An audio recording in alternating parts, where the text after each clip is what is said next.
Have you ever felt that sinking weight in your chest?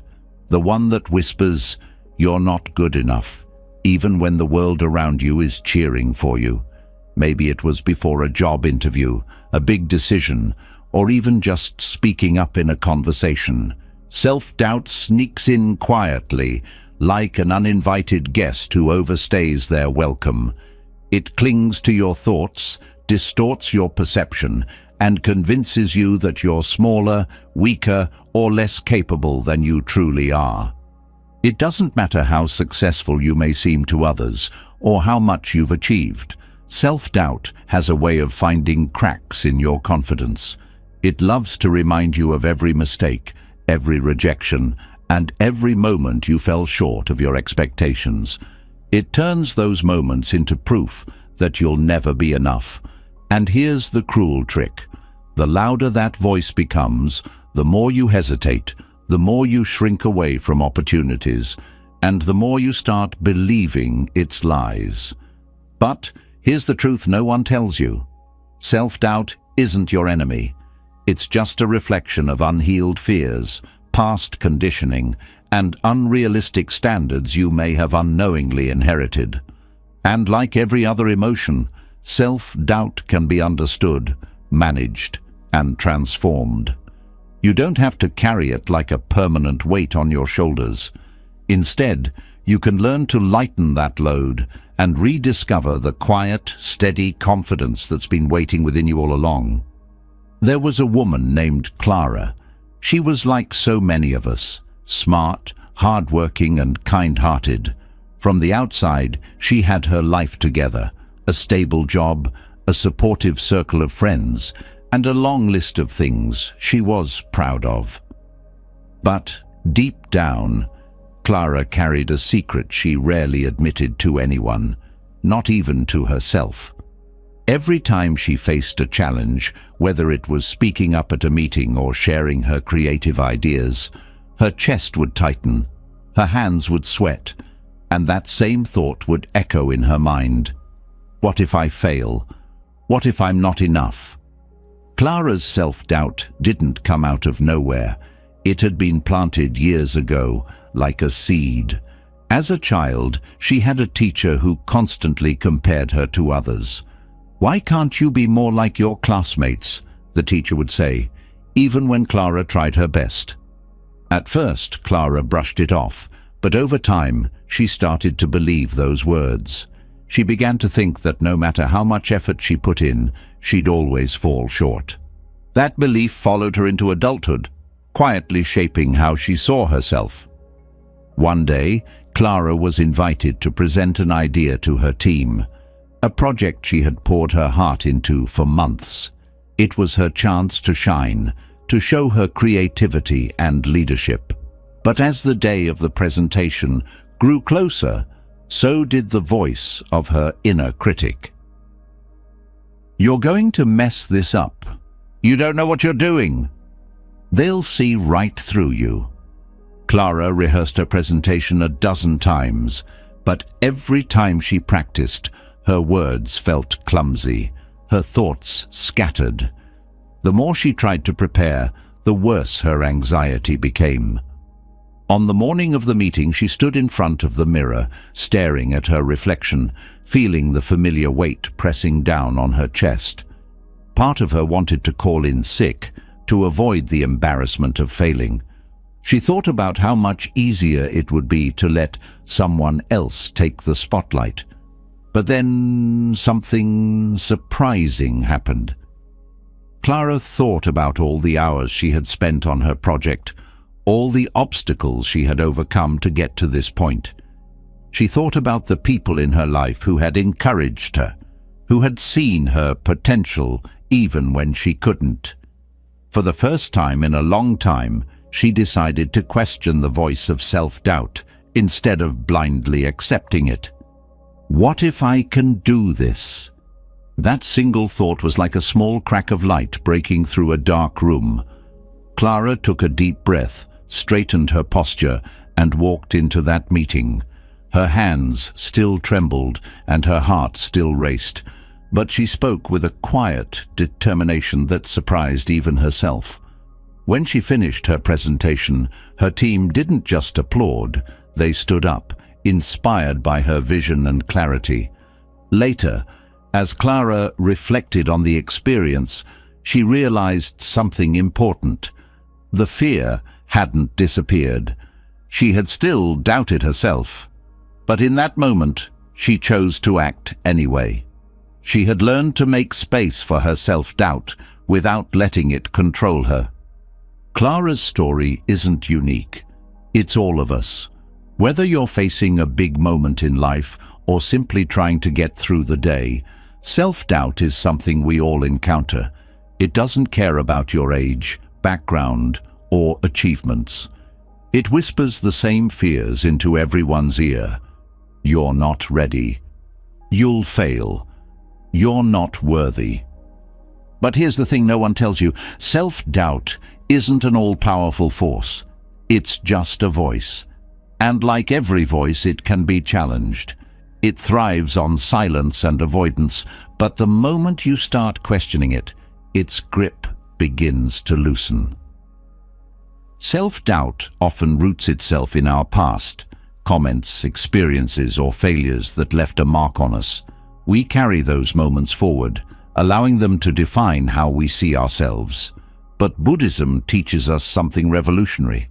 We are not our past. We are not our mistakes, our fears, or the labels we cling to. The person you were yesterday doesn't have to dictate the person you can be today. Every moment is an opportunity to start fresh, to step forward with courage and self-compassion. In Buddhist philosophy, the concept of impermanence reminds us that nothing in life is permanent. Not our emotions, not our circumstances, not even our doubts. Everything is constantly changing, and that includes you.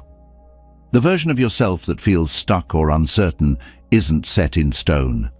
You're always growing, learning, and evolving, even when you can't see it. Another cornerstone of Buddhist wisdom is self-compassion, the practice of treating yourself with the same kindness and understanding you would offer a close friend. How often do you beat yourself up for falling short or making mistakes? And yet, if someone you loved came to you with the same struggles, you'd comfort them, encourage them, and remind them of their worth. What would happen if you spoke to yourself that way? And then there's mindfulness, the art of being fully present. When self-doubt takes hold, it often pulls you into the past or projects you into an imagined future. It replays old failures or invents scenarios where everything goes wrong. But when you anchor yourself in the present moment, those fears lose their power. You realize that in this moment, right now, you have everything you need to take the next step.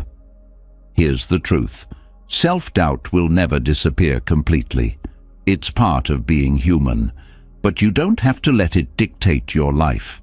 You can learn to recognize it for what it is, a passing thought, not a permanent truth. You can create space between yourself and your inner critic, giving your confidence the room it needs to grow. Think about all the times you doubted yourself and still moved forward. Think about the moments when you proved yourself wrong, when you accomplished something despite your fears. Those moments weren't accidents. They were glimpses of your true potential, the parts of you that self-doubt can never touch. You have the power to rewrite the narrative in your mind. You can choose to see yourself not through the lens of fear, but through the lens of possibility. And when you do, you'll find that the confidence you've been searching for isn't something you have to create from scratch. It's already there, waiting for you to uncover it. So, today, take the first step. Question the voice of doubt. Treat yourself with kindness. Anchor yourself in the present. You're not here to live in fear or hesitation. You're here to grow, to learn, and to shine in ways you've only begun to imagine. And trust me, you are more than capable of doing just that. Self-doubt thrives in silence. It grows in the shadows of uncertainty, nurtured by the small moments when you hesitate, question, or tell yourself, maybe I'm just not enough. The real challenge is that most of us never pause long enough to ask where this feeling comes from. Is it born of failure?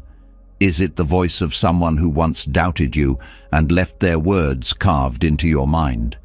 Or is it something deeper, something tied to how we see ourselves, how we cling to certain beliefs, and how we fear letting go of control?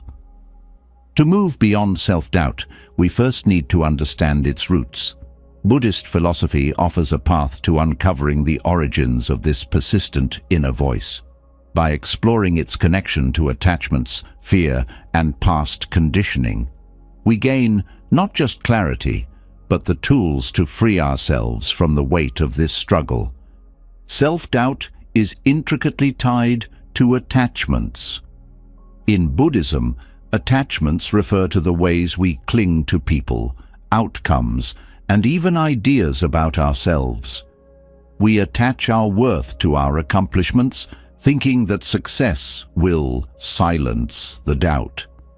But when success doesn't come, or when it does and still leaves us feeling empty, the cycle deepens.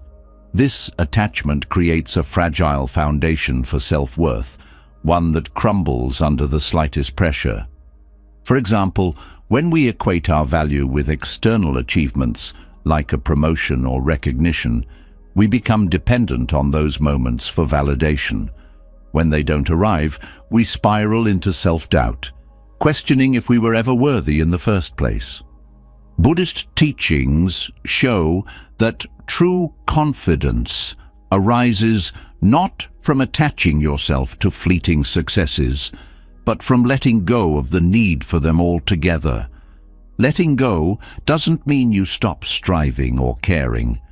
It means your sense of worth is no longer tied to outcomes beyond your control. Detaching from these false anchors frees you to pursue growth and improvement without fear of failure. In this way, detachment isn't about giving up. It's about stepping into the freedom of being enough, no matter the result. Fear is another powerful root of self-doubt.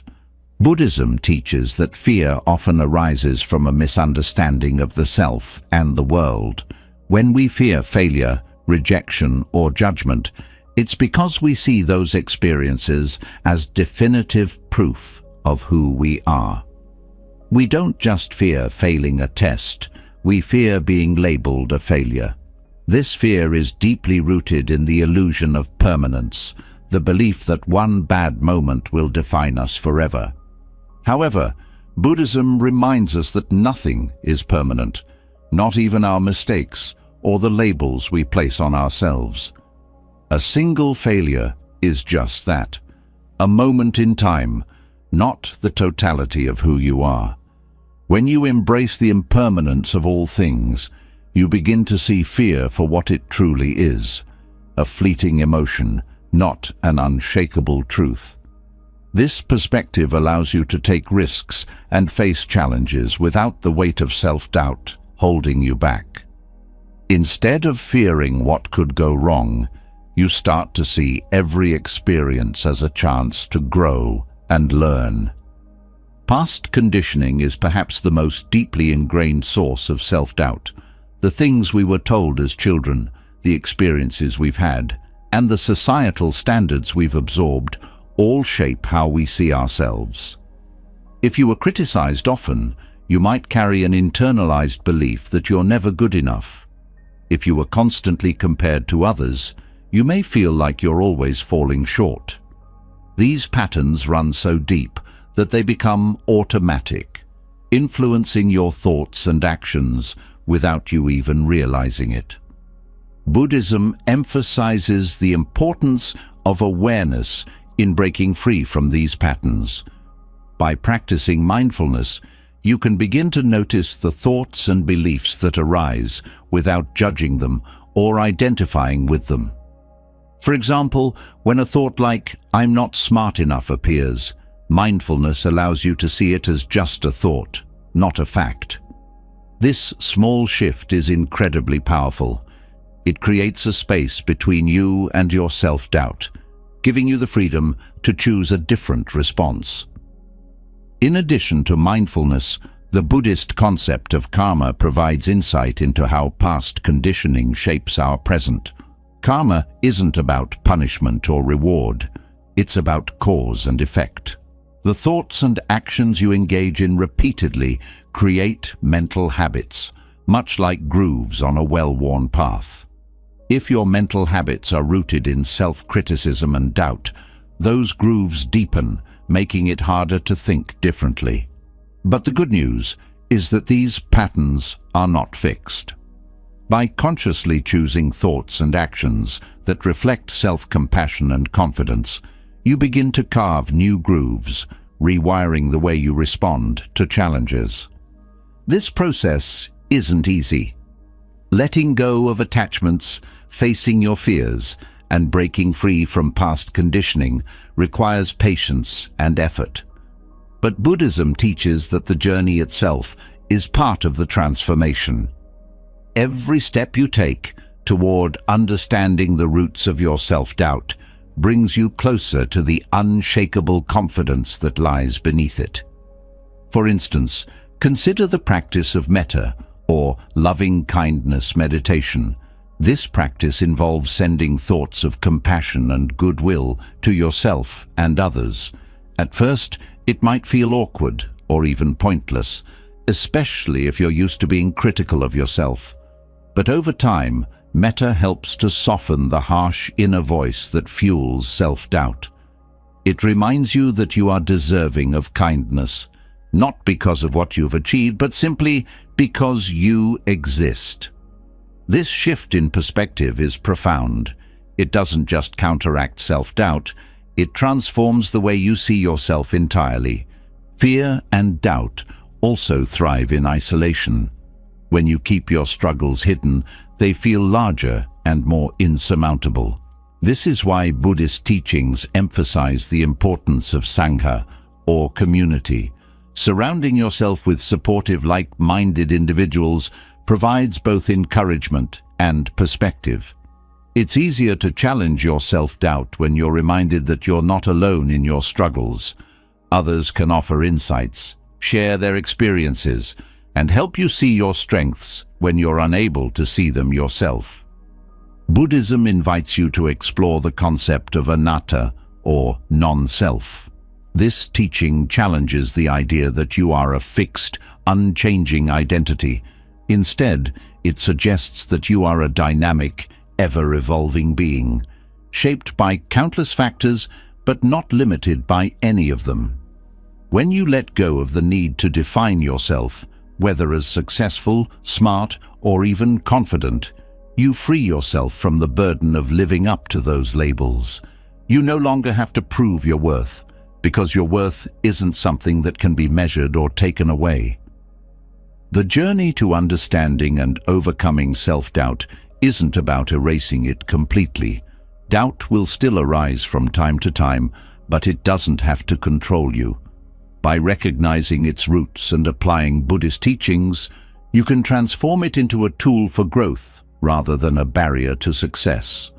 You can learn to approach life with a steady confidence that isn't swayed by fear, failure, or the opinions of others. And in that space of self-assurance, you'll find the freedom to truly be yourself. Self-doubt often thrives in the absence of self-compassion. It grows louder in the silence of neglect, when we treat ourselves with judgment rather than understanding.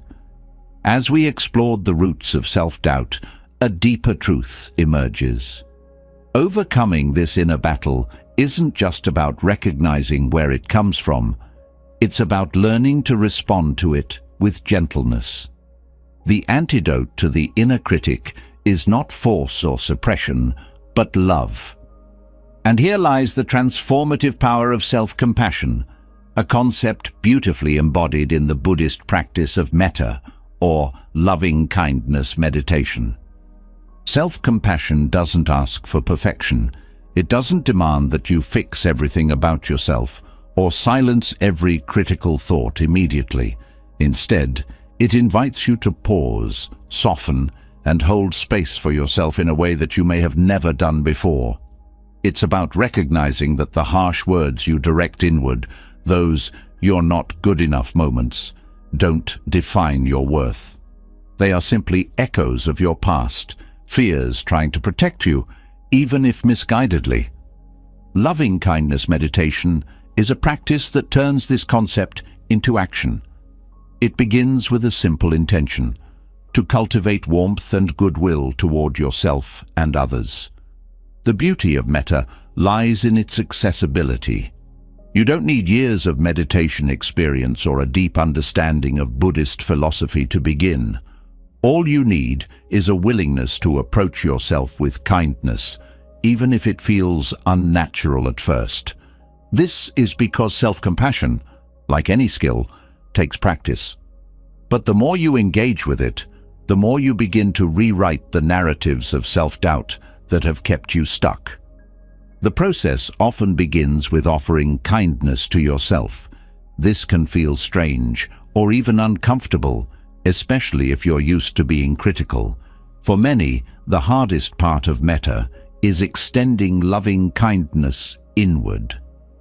You might hear that inner voice protesting, questioning whether you deserve such warmth. This resistance is natural, especially if your self-worth has long been tied to external validation. But here's where the practice becomes transformative. By sitting with that resistance and continuing to offer kindness anyway, you begin to dismantle the walls you've built around your heart. The phrases used in metta are simple but profound. May I be happy. May I be healthy. May I be free from suffering. These words are not about forcing positivity or ignoring your struggles. They are an acknowledgement of your humanity, a reminder that you are worthy of the same kindness you readily extend to others. Repeating these phrases creates a subtle shift in your mindset. Over time, the words become less about what you aspire to and more about what you begin to believe is already within you. This practice doesn't stop with yourself. Once you've cultivated self-compassion, metta guides you to extend that same loving kindness to others, friends, family, even strangers. Why is this important? Because self-doubt often isolates us. It makes us feel as though we are alone in our struggles, separate from the world. But the truth is, every person you meet carries their own burdens, their own fears. By offering loving kindness to others, you break down the barriers of isolation and recognize the shared humanity that connects us all. This recognition is a powerful antidote to self-doubt because it shifts your focus from "what's wrong with me" to "we are all in this together." As you deepen your metta practice, you may even be encouraged to extend kindness to those who challenge you or have caused you pain. This can feel like an impossible task at first, especially if the wounds are still fresh. But this step is not about condoning harmful behavior or invalidating your feelings. It's about releasing the grip that resentment and anger have on your heart. When you let go of these heavy emotions, you create space for healing, not just for yourself, but for your relationships and interactions with the world. Self-compassion, when nurtured through metta, begins to shift how you respond to self-doubt. Instead of fighting against it or drowning in it, you learn to meet it with curiosity and care. For example, when the voice of your inner critic tells you that you've failed, loving kindness helps you respond with, "This is a difficult moment, but it doesn't define me." This simple shift turns self-doubt into an opportunity for growth rather than a barrier to it. The science behind self-compassion supports its transformative power. Research shows that people who practice self-compassion are less likely to experience anxiety, depression, and stress. They also tend to have greater resilience, allowing them to bounce back from setbacks more effectively. This is because self-compassion provides a stable foundation for self-worth, one that isn't shaken by external circumstances. When you approach yourself with kindness, you create an internal environment where confidence can thrive. One of the most overlooked aspects of self-compassion is its relationship to accountability. Many people fear that being kind to themselves will lead to complacency, that without the harsh voice of self-criticism, they'll lose their drive to improve. But this couldn't be further from the truth. True self-compassion doesn't ignore mistakes or failures. It acknowledges them with understanding and a commitment to learn from them. It's the difference between saying, "I messed up, so I must be worthless," and saying, "I made a mistake, but I can grow from this." Loving kindness meditation also has a unique way of addressing the body-mind connection. When self-doubt takes hold, it's not just your thoughts that suffer. Your body often feels the tension as well. You might notice tightness in your chest, a racing heart, or shallow breathing. Metta provides a calming counterbalance to these physical manifestations of self-doubt. As you repeat phrases of loving kindness, your body begins to relax, your breath deepens, and a sense of peace washes over you. This physical shift reinforces the emotional healing that metta brings, creating a holistic approach to overcoming self-doubt. Practicing metta doesn't require perfection. There will be days when the words feel hollow, when the self-doubt feels louder than the kindness. But even on those days, the act of showing up for yourself matters. Each time you engage with loving kindness meditation, you are planting seeds of compassion within your mind. These seeds may take time to grow, but with patience and consistency, they will blossom into a deep, unshakable sense of self-worth. One of the most beautiful aspects of self-compassion is how it radiates outward. When you learn to treat yourself with kindness, it naturally influences how you treat others. You become more patient, understanding, and empathetic. This not only strengthens your relationships, but also reinforces your own confidence. Seeing the positive impact of your self-compassion reminds you of your capacity to create change, both within yourself and in the world around you. At its core, metta is about creating a refuge within yourself, a place where you are safe, valued, and loved, no matter what challenges you face. It's about learning to be your own source of support and strength. When self-doubt arises, as it inevitably will, you'll find that it no longer has the same power over you. Instead of pulling you down, it becomes a reminder to return to the practice of self-compassion, to reconnect with the truth of your inherent worth. Self-doubt often demands answers. It asks, "Why aren't you better? Why haven't you succeeded?" Metta offers a different response. You are enough, just as you are. This response doesn't negate the desire for growth or improvement. It simply shifts the foundation from which you pursue it. When you believe in your worth, not because of what you've done, but because of who you are, you unlock a confidence that cannot be taken away from. As you continue to explore the practice of metta, you may notice subtle but profound changes in how you approach life. Challenges feel less daunting, failures less personal. You begin to trust yourself, not because you are free of doubt, but because you've learned how to hold that doubt with kindness. This trust is the cornerstone of true confidence, a confidence rooted in self-compassion rather than external validation. The journey to overcoming self-doubt is not about erasing it completely. It's about learning to meet it with love, to see it as a part of your human experience rather than a flaw. Through the practice of metta, you create a space within yourself where doubt can exist without defining you. You learn to respond to your inner critic, not with judgment, but with understanding. And in that response, you discover the power of self-compassion, a power that transforms not only how you see yourself, but how you move through the world. Self-compassion, cultivated through loving kindness, opens the heart to accept imperfections and heal the inner critic. But even as you begin to embrace yourself with care, there is a deeper truth waiting to be uncovered, a truth that dismantles the very foundation of self-doubt. It is the understanding of impermanence, one of the most profound teachings in Buddhism. The fear, the labels, and the doubts that seem so fixed and unchangeable are, in fact, as fleeting as a gust of wind. When this truth is fully grasped, self-limiting beliefs lose their grip, and the possibility of freedom becomes real. Self-doubt often feels permanent. When those negative thoughts take root, they can seem immovable, as though they define you forever. But in reality, nothing about you, your thoughts, emotions, or beliefs, remains constant. Impermanence reminds us that everything, from the smallest feeling of insecurity to the deepest fear, is in a state of constant change.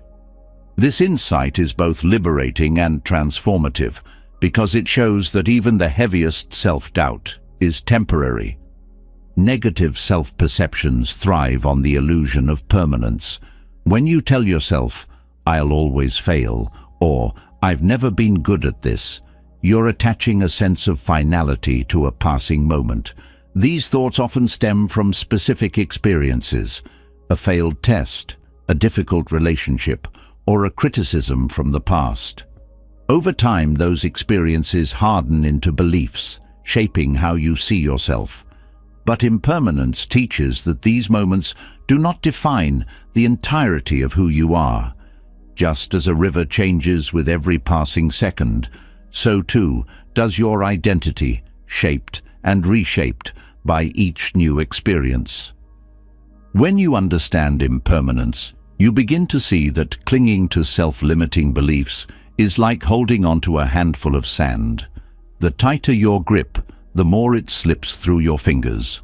Letting go doesn't mean ignoring those beliefs or pretending they don't exist. It means loosening your hold on them, giving them the space to change and dissolve naturally. This is where the practice of mindfulness becomes crucial. By staying present with your thoughts and emotions, you can observe their transient nature. You may notice that a feeling of inadequacy arises, peaks, and then fades, much like a wave returning to the ocean. The more you witness this process, the less power those feelings hold over you. Impermanence also challenges the stories you tell yourself about your identity. Often, self-doubt is rooted in labels. "I'm not smart," "I'm not confident," "I'm not capable." These labels can feel absolute, but they are merely narratives your mind has constructed over time.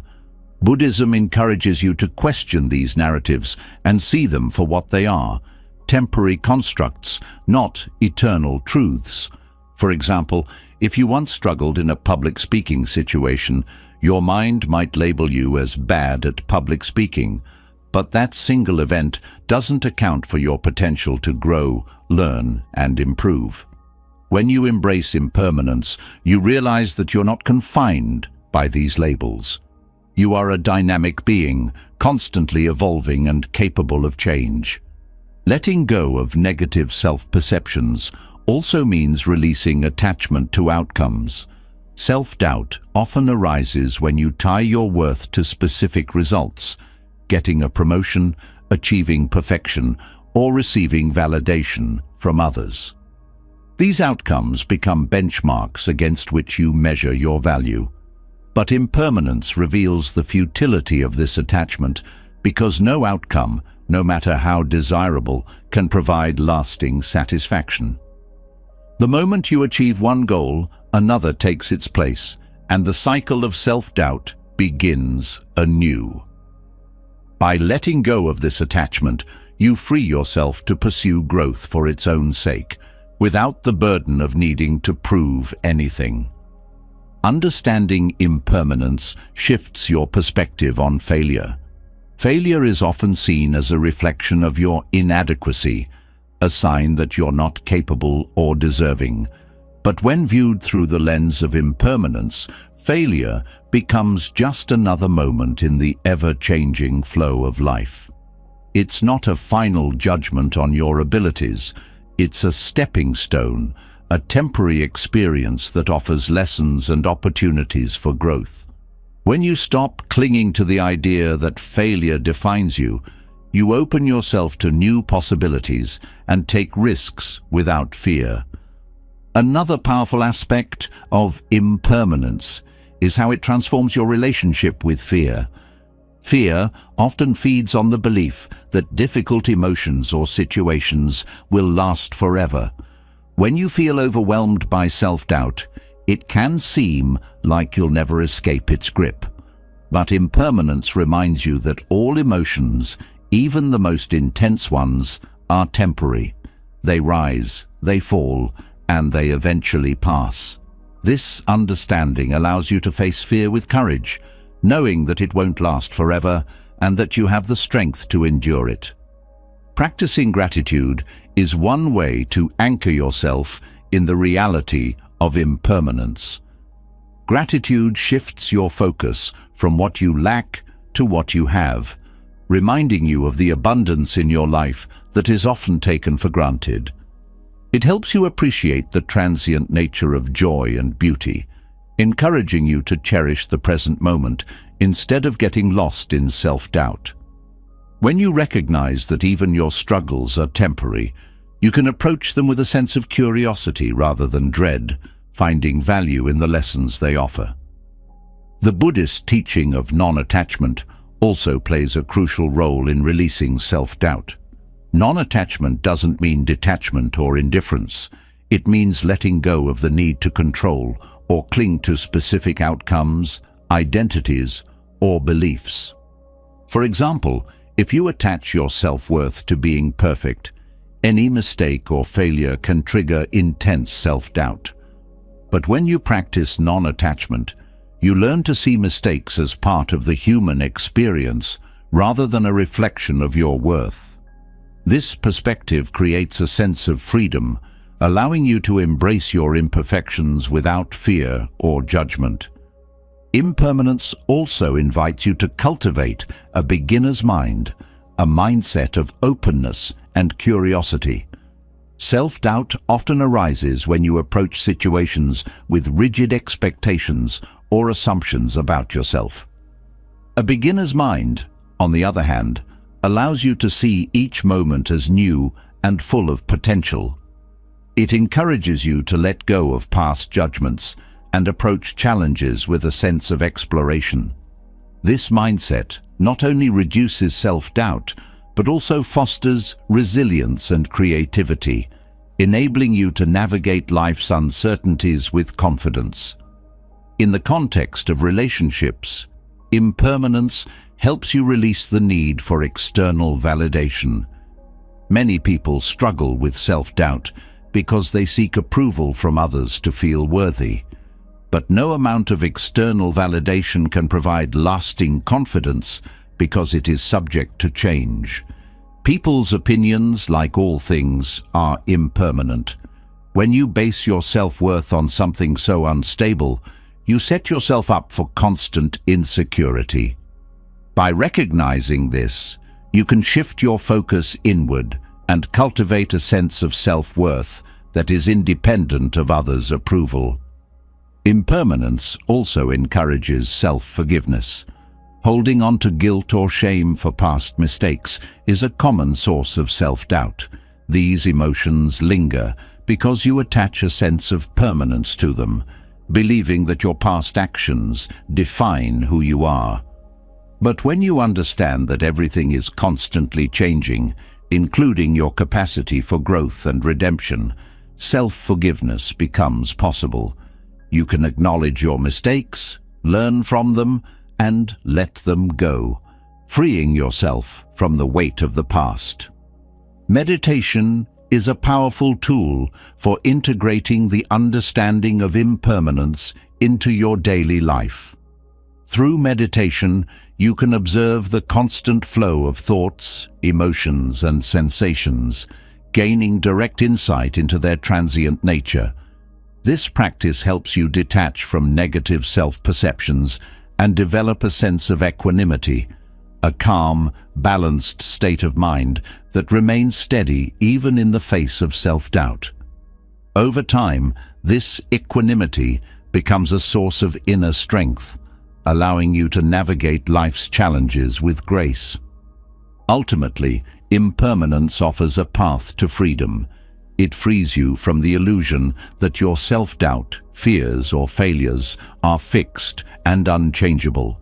It reminds you that you are not defined by any single moment or experience. You are a dynamic, evolving being, capable of growth and transformation at every stage of life. By embracing this truth, you release the heavy burden of self-limiting beliefs and step into a life of greater confidence, resilience, and self-acceptance.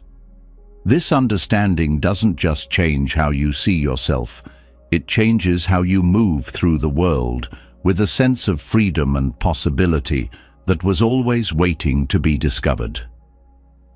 Letting go of self-limiting beliefs through an understanding of impermanence brings freedom. But there's another subtle challenge that emerges as we rebuild confidence. How do we find balance?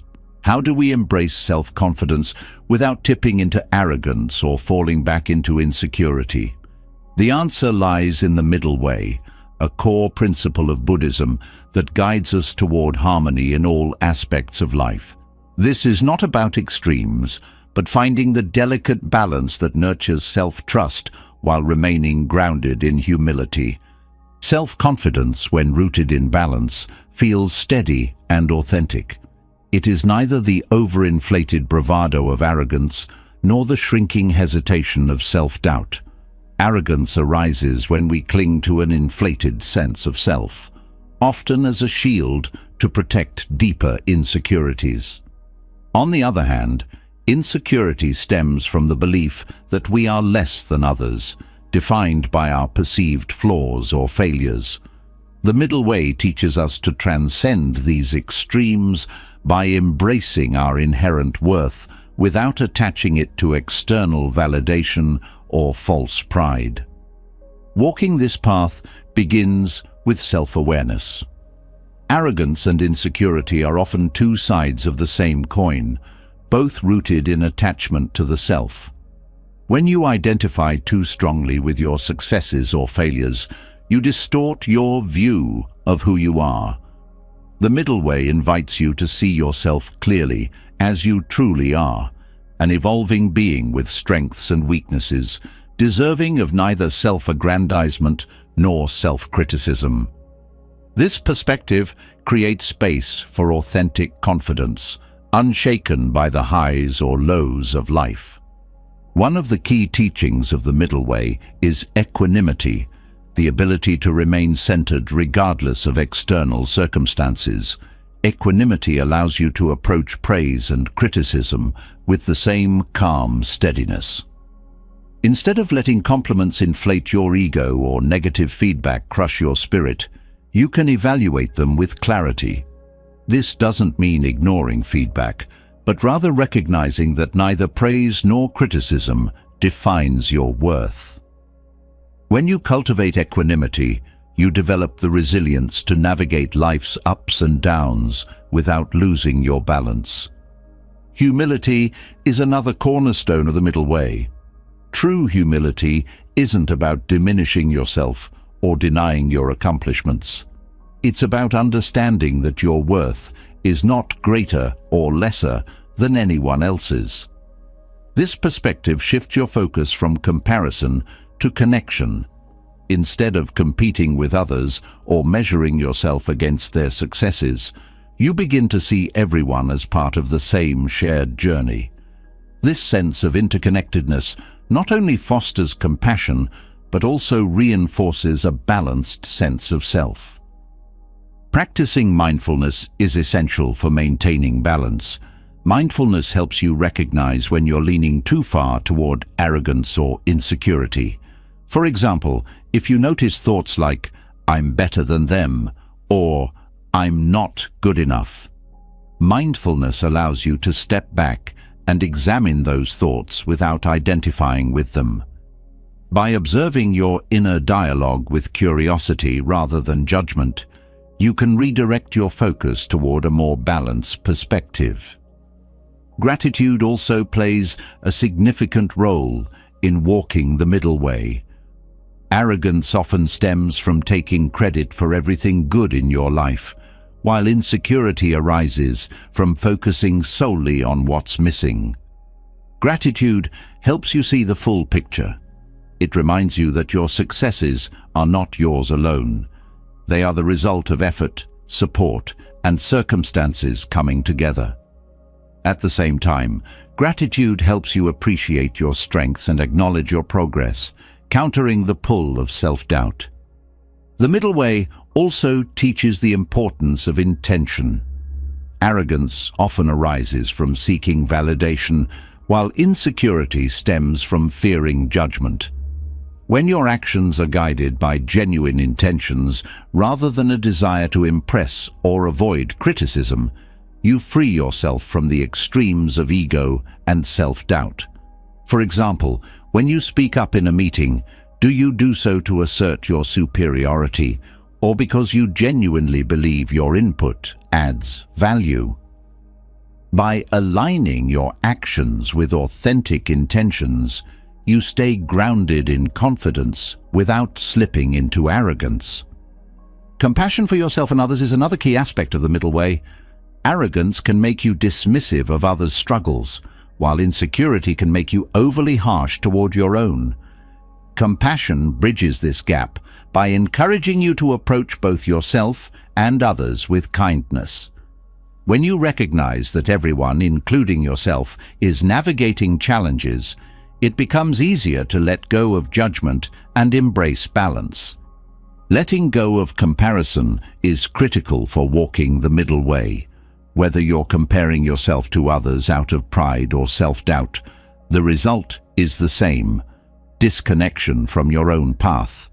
The middle way teaches that your journey is uniquely yours, and its value doesn't depend on how it measures up to anyone else's. When you stop comparing, you free yourself to focus on growth and self-improvement, unburdened by the need to prove anything. Understanding non-attachment is vital for balancing self-confidence. Arrogance often arises from attachment to achievements, while insecurity comes from attachment to failures. Non-attachment doesn't mean indifference. It means releasing the need to derive your worth from external outcomes. When you practice non-attachment, you can celebrate your successes without clinging to them and learn from your failures without being defined by them. This creates a stable foundation for confidence, one that isn't swayed by external circumstances. Self-reflection is an important tool for maintaining balance. Taking time to reflect on your thoughts, actions, and motivations helps you stay aligned with the middle way. For example, if you notice that you're seeking validation through your accomplishments, you can gently remind yourself of your inherent worth. Similarly, if you find yourself doubting your abilities, you can reflect on the progress you've made and the lessons you've learned. This ongoing process of self-awareness keeps you grounded and prevents you from drifting toward extremes. Developing patience is another crucial aspect of walking the middle way. Both arrogance and insecurity often stem from impatience, wanting to prove yourself or fearing that you'll never measure up. Patience allows you to embrace the journey rather than rushing to a destination. It reminds you that growth takes time and that confidence is built through consistent effort, not quick fixes. By practicing patience, you cultivate a sense of peace and trust in your own process. Resilience is a natural outcome of walking the middle way. When you find balance between arrogance and insecurity, you develop the strength to face challenges with grace. You no longer see setbacks as proof of inadequacy or achievements as guarantees of worth. Instead, you approach life's uncertainties with an open heart and a steady mind, confident in your ability to adapt and grow. Walking the middle way also deepens your relationships. Arrogance can create barriers, making it difficult to connect with others on a genuine level. Insecurity, on the other hand, can lead to dependence or withdrawal. The middle way fosters authenticity, allowing you to show up as your true self without pretense or fear. This authenticity strengthens your connections and creates space for mutual respect and understanding. The middle way is not about perfection, it's about practice. There will be times when you lean too far toward arrogance or insecurity, and that's okay. The key is to notice when it happens and gently guide yourself back to balance. Each time you do, you strengthen your ability to navigate life's challenges with confidence and humility. At its heart, the middle way is a path of freedom. It frees you from the need to prove yourself, the fear of falling short, and the burden of comparison. It allows you to embrace your worth without arrogance and pursue growth without insecurity. By walking this path, you cultivate a confidence that is both steady and authentic, rooted not in external validation, but in a deep understanding of yourself and your place in the world. This is the power of the middle way, a life of balance, peace, and unshakable confidence. Balancing confidence through the middle way offers clarity and stability, yet even with this balance, the whispers of self-doubt can still linger. These whispers are often subtle, slipping into your mind unnoticed until they begin to shape your thoughts and actions. The power of mindfulness lies in its ability to bring those whispers into the light, allowing you to see them for what they are, fleeting thoughts rather than defining truths. Mindfulness is not about silencing self-doubt, but about understanding it, observing its patterns, and gently dismantling its hold on you. Self-doubt thrives when your mind is pulled in multiple directions, caught between past regrets and future anxieties. You may replay old mistakes, wondering what you could have done differently, or project your fears into situations that haven't even happened yet. In doing so, you lose connection with the present moment, where your true power lies.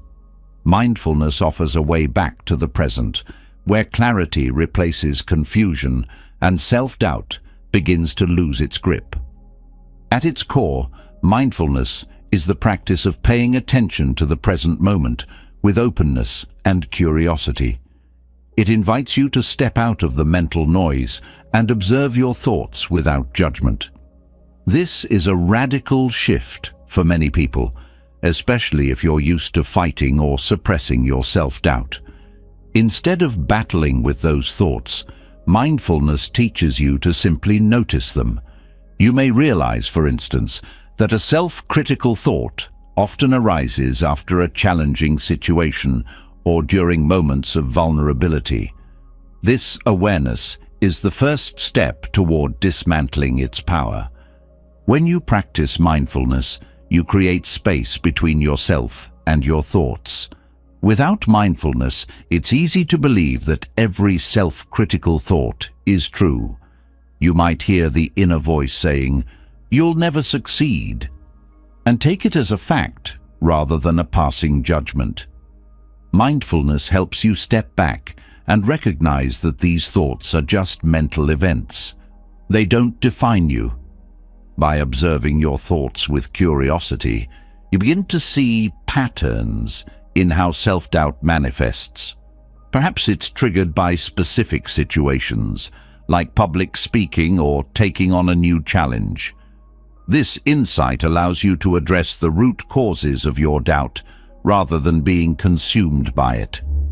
Another powerful aspect of mindfulness is its ability to anchor you in the present moment. Self-doubt often pulls you into the past or the future, replaying old failures or imagining worst-case scenarios.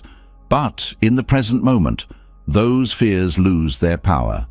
The present moment is where you can take action, make choices, and focus on what truly matters.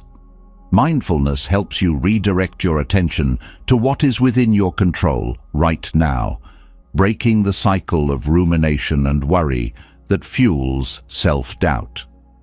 Breath awareness is a foundational mindfulness practice that can be particularly effective in managing self-doubt.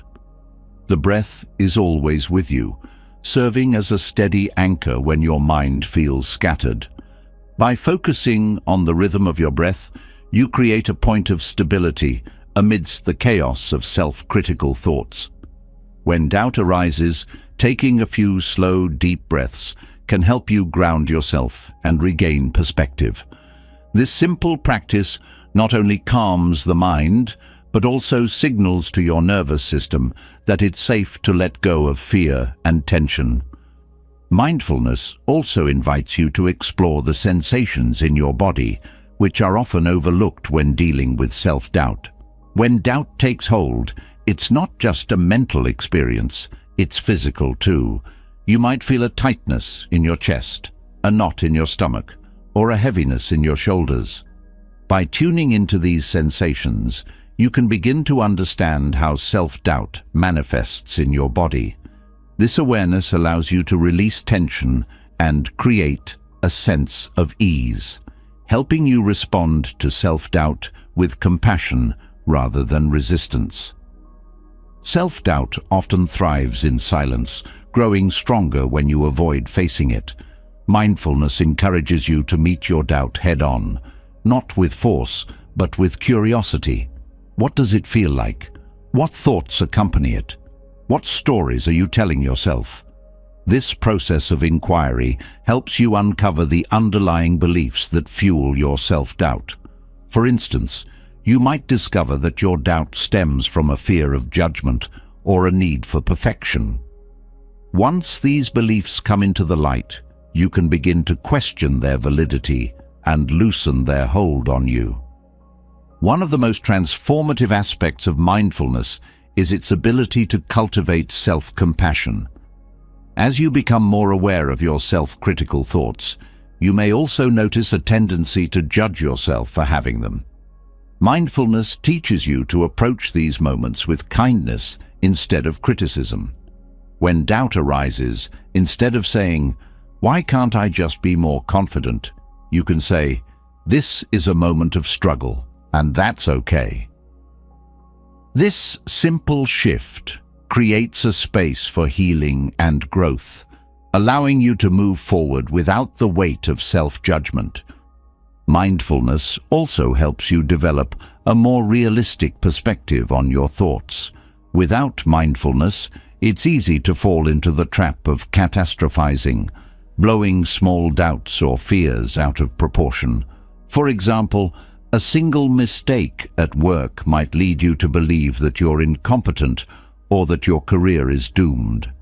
Mindfulness allows you to catch these exaggerated thoughts before they spiral out of control. By observing your thoughts objectively, you can assess whether they're based on facts or fears, giving you the clarity to respond more rationally. The practice of mindfulness extends beyond formal meditation. It can be integrated into your daily life, helping you recognize and overcome self-doubt in real time.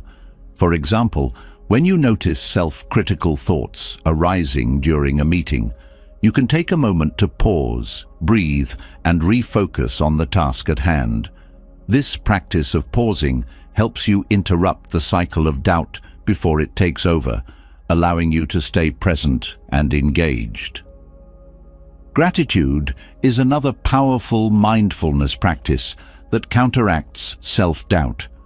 When you focus on what you're grateful for, you shift your attention away from what you perceive as lacking in yourself.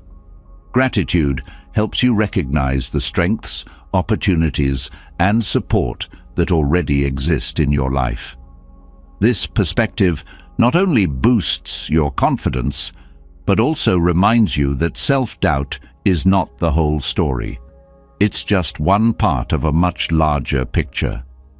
Mindfulness also encourages you to embrace imperfection, which is a key step in overcoming self-doubt. Self-doubt often stems from the unrealistic expectation that you must be perfect to be worthy. Mindfulness teaches you to see imperfection not as a flaw, but as a natural part of being human. When you accept yourself as you are, including your doubts and fears, you free yourself from the need to constantly prove your worth. The beauty of mindfulness is that it meets you where you are. You don't need to be free of self-doubt to practice mindfulness. In fact, doubt can be a valuable teacher within the practice. Each time you observe a self-critical thought without reacting to it, you strengthen your ability to remain present and grounded. Over time, this practice builds a foundation of inner strength and resilience, enabling you to face challenges with greater confidence and clarity. Ultimately, mindfulness is not about erasing self-doubt, but transforming your relationship with it. Through mindfulness, you learn to see doubt as a passing wave rather than a defining feature of who you are. You develop the ability to stay present and steady, even when the waters of your mind feel turbulent. This steady presence becomes the foundation for authentic confidence, a confidence rooted not in the absence of doubt, but in your ability to navigate it with awareness and compassion. By embracing mindfulness, you discover that self-doubt is not an obstacle to be feared, but an opportunity for growth. Each moment of doubt becomes an invitation to return to the present, to reconnect with your breath, and to remember your inherent worth. This practice doesn't just change how you handle self-doubt, it transforms how you see yourself and your place in the world. Through mindfulness, you reclaim your power to choose how you respond to your thoughts, creating a life of greater freedom, clarity, and confidence. Mindfulness opens the door to observing self-doubt without attachment, helping you navigate the waves of your inner dialogue with clarity and calm. Yet even as you anchor yourself in the present, there's a deeper question waiting to be addressed. Who are you beyond the labels you've collected?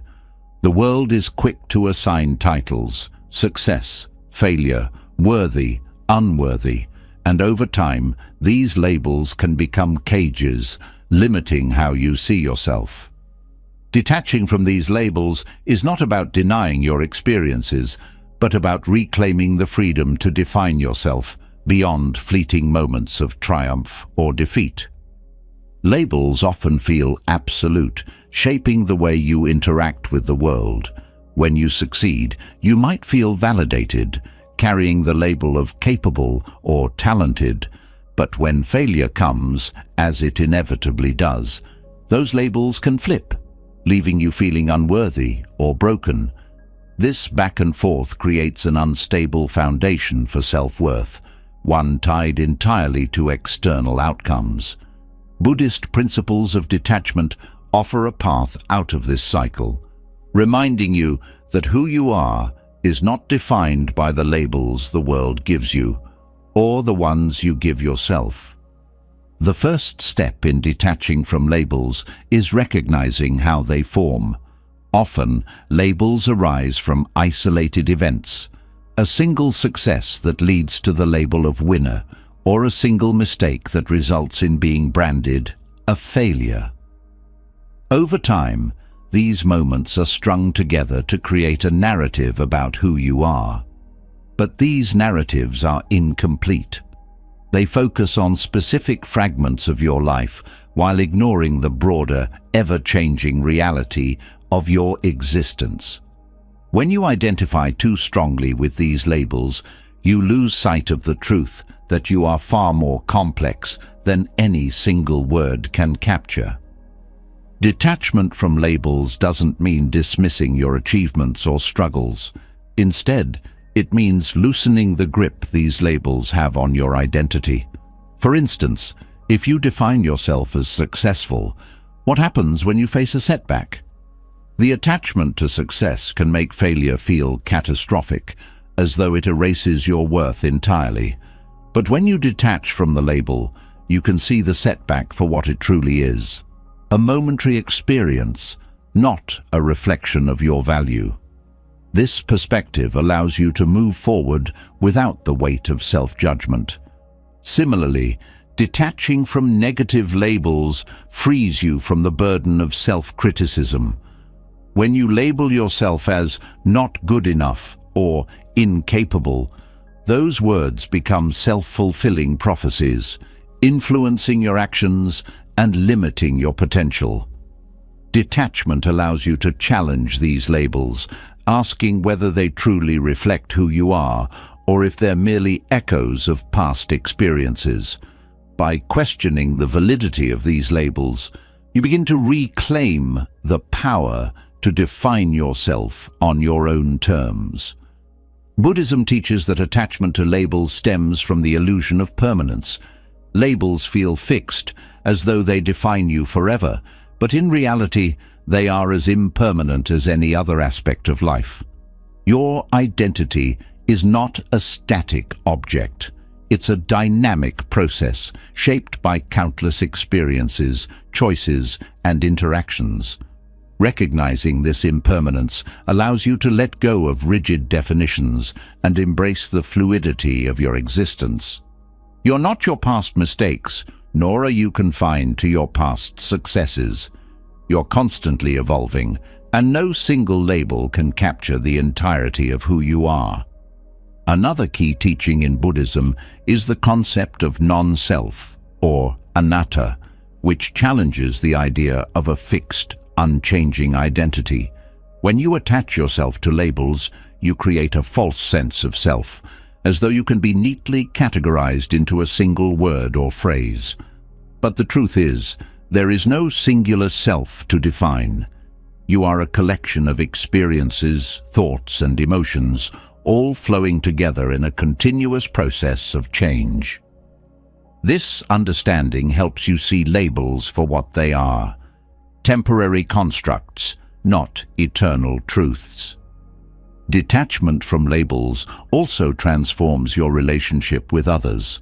Often the labels you adopt are influenced by external validation or comparison.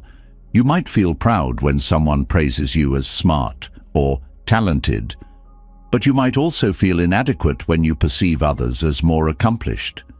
This external focus keeps you trapped in a cycle of seeking approval and fearing rejection. By letting go of the need for validation, you free yourself from the pressure to live up to others' expectations, allowing you to define success and fulfillment on your own terms. Self-compassion plays a crucial role in this process. When you detach from labels, you may initially feel vulnerable, as though you've lost the framework that gave your life meaning. Self-compassion provides a soft landing, reminding you that your worth is not dependent on any label or achievement. It encourages you to treat yourself with kindness and understanding, even as you navigate the uncertainty of redefining your identity. Detachment also requires mindfulness, the practice of observing your thoughts and emotions without identifying with them. When a label arises, whether it's failure after a mistake or success after an achievement, mindfulness allows you to pause and examine the label rather than immediately accepting it. This practice creates space for self-awareness, helping you see beyond the surface and connect with the deeper truth of who you are. Gratitude offers another pathway to detachment. When you focus on the things you appreciate in your life, you shift your attention away from labels and toward the richness of your experiences. Gratitude reminds you that your worth is not tied to specific accomplishments or setbacks, but to the broader tapestry of your existence. It helps you see the beauty in your journey, even when it doesn't align with the labels you or others might expect. Letting go of labels also opens the door to greater authenticity. When you are no longer confined by the need to be seen a certain way, you are free to show up as your true self. This authenticity fosters deeper connections with others, as they see and appreciate you for who you truly are, not for the roles or labels you might have previously felt pressured to embody. This process of detachment doesn't happen overnight. It's a gradual unlearning of the patterns and beliefs that have shaped your sense of self. Patience and persistence are essential as you navigate this journey. Each time you notice a label arising, whether it's positive or negative, you have an opportunity to reflect and release it. Over time, these small acts of detachment create a profound shift, allowing you to experience life with greater freedom and clarity. By detaching from labels, you also cultivate resilience. Without the weight of rigid definitions, you become more adaptable, able to face challenges and uncertainties with an open mind. This resilience is not about ignoring difficulties, but about approaching them with the understanding that they do not define you. It allows you to move through life with a sense of ease and confidence, knowing that your worth is not tied to any single moment or experience. Ultimately, detaching from labels is an act of liberation. It frees you from the limitations imposed by self-doubt and external expectations, allowing you to reconnect with the deeper essence of who you are. This essence is not something that can be captured by a word or phrase. It is vast, dynamic, and ever-changing. By embracing this truth, you step into a life of greater authenticity, compassion, and freedom, unbound by the labels that once held you back. Releasing the grip of labels offers a profound sense of freedom, a chance to step beyond the limiting narratives that have long defined your worth. Yet, even when labels fade, there's another silent force that can persist: perfectionism. It whispers that you must get everything exactly right, that flaws are failures, and that you are only worthy when you meet impossibly high standards. This relentless pursuit of perfection doesn't just exhaust you, it feeds self-doubt. Buddhist wisdom reveals a different path, one that teaches you to embrace imperfections as a source of strength and confidence rather than a cause for shame. Perfection is an illusion, yet it holds a powerful sway over the way many people live their lives. You might believe that achieving perfection will bring happiness, acceptance, or peace, but in reality, this belief creates a constant state of dissatisfaction. No matter how much you achieve or how hard you try, perfection always feels just out of reach. This is because perfection is not a destination, it's a moving target defined by ever-changing standards, often influenced by societal pressures, comparisons, and unrealistic expectations. The pursuit of perfection often masks deeper fears and insecurities. You might strive to be perfect to avoid criticism, rejection, or failure. But this avoidance only deepens self-doubt, as it reinforces the idea that you are not enough as you are. Buddhism teaches that this attachment to an idealized version of yourself is a form of suffering. By clinging to the idea of perfection, you disconnect from your true self and the beauty of the present moment. Accepting imperfections begins with the practice of self-awareness. Perfectionism thrives in an environment of harsh self-criticism, where flaws are magnified and achievements are minimized. When you bring mindfulness to your thoughts and emotions, you can begin to see how perfectionism operates within you. You may notice patterns of all or nothing thinking, where anything less than perfect feels like failure. You may also become aware of the pressure you place on yourself to meet impossible standards. This awareness is the first step in breaking free from the grip of perfectionism. Self-compassion is a powerful antidote to the illusion of perfection. When you treat yourself with kindness and understanding, you create a safe space to acknowledge your flaws without judgment. Buddhist teachings emphasize that imperfections are not something to be feared or hidden. They are an intrinsic part of being human. By embracing your imperfections, you open the door to authenticity and self-acceptance. This doesn't mean ignoring areas where you want to grow. It means recognizing that growth and imperfection can coexist. Perfectionism often leads to a fear of vulnerability. You may avoid taking risks or trying new things because you're afraid of making mistakes or being seen as less than perfect. However, Buddhist wisdom reminds us that vulnerability is not a weakness. It is a sign of courage and strength. When you allow yourself to be vulnerable, you create opportunities for connection, learning, and growth. Vulnerability also helps you build resilience, as it teaches you to face challenges with openness rather than fear. Imperfections are often viewed as obstacles, but they can also be powerful teachers. Every mistake, setback, or flaw holds a lesson, offering you insights that perfection could never provide. Buddhism teaches that life is a constant process of learning and transformation. By shifting your perspective, you can begin to see imperfections not as failures, but as opportunities for growth. This mindset helps you approach challenges with curiosity and confidence rather than self-doubt. Letting go of perfectionism also means releasing the need for external validation.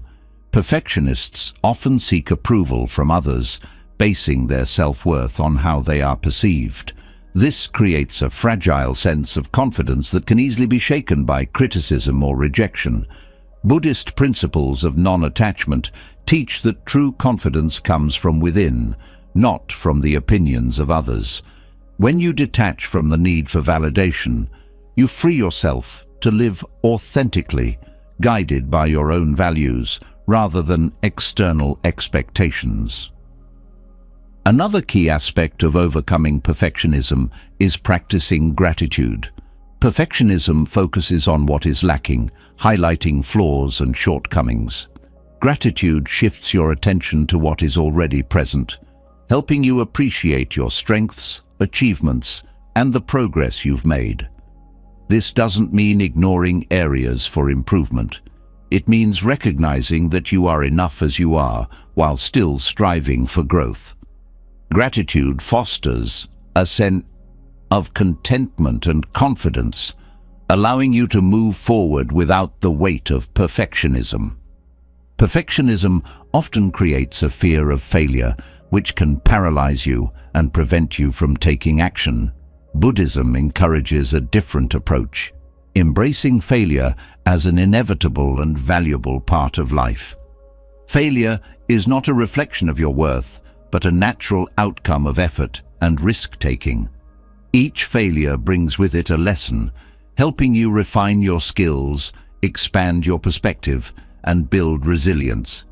When you stop fearing failure, you free yourself to pursue your goals with confidence and creativity. Mindfulness is an essential tool in dismantling the illusion of perfection. Through mindfulness, you learn to observe your thoughts and feelings without judgment. This allows you to notice when perfectionist tendencies arise and gently redirect your focus. For example, when you catch yourself thinking, "This isn't good enough," mindfulness helps you pause and ask, "Good enough for what? Who decides what's enough?" This practice helps you challenge the assumptions that fuel perfectionism and create space for self-acceptance. One of the most liberating aspects of embracing imperfections is the way it deepens your connections with others. Perfectionism often creates a facade as you try to present an idealized version of yourself to the world. This can lead to a sense of isolation, as others may feel intimidated or disconnected from the image you project. When you allow your imperfections to show, you invite others to do the same. This vulnerability fosters authenticity and trust, strengthening your relationships and reminding you that you are not alone in your struggles. Overcoming perfectionism also involves letting go of comparison. Perfectionists often measure themselves against others, creating unrealistic standards based on external appearances. Buddhism teaches that comparison is a source of unnecessary suffering, as it distracts you from your own path and unique strengths. When you focus on your journey, rather than comparing yourself to others, you can appreciate your progress and celebrate your individuality. Another key principle in Buddhist teachings is the concept of the middle path, which encourages balance and moderation. This principle can be applied to overcoming perfectionism by finding a balance between striving for improvement and accepting imperfection. It's not about abandoning your goals or settling for mediocrity. It's about pursuing growth without attaching your worth to the outcome. The middle path helps you navigate life with a sense of ease and confidence, free from the extremes of perfectionism and self-doubt. Practicing self-forgiveness is also crucial in letting go of perfectionism. Perfectionists often hold themselves to unrealistically high standards, feeling guilt or shame when they fall short.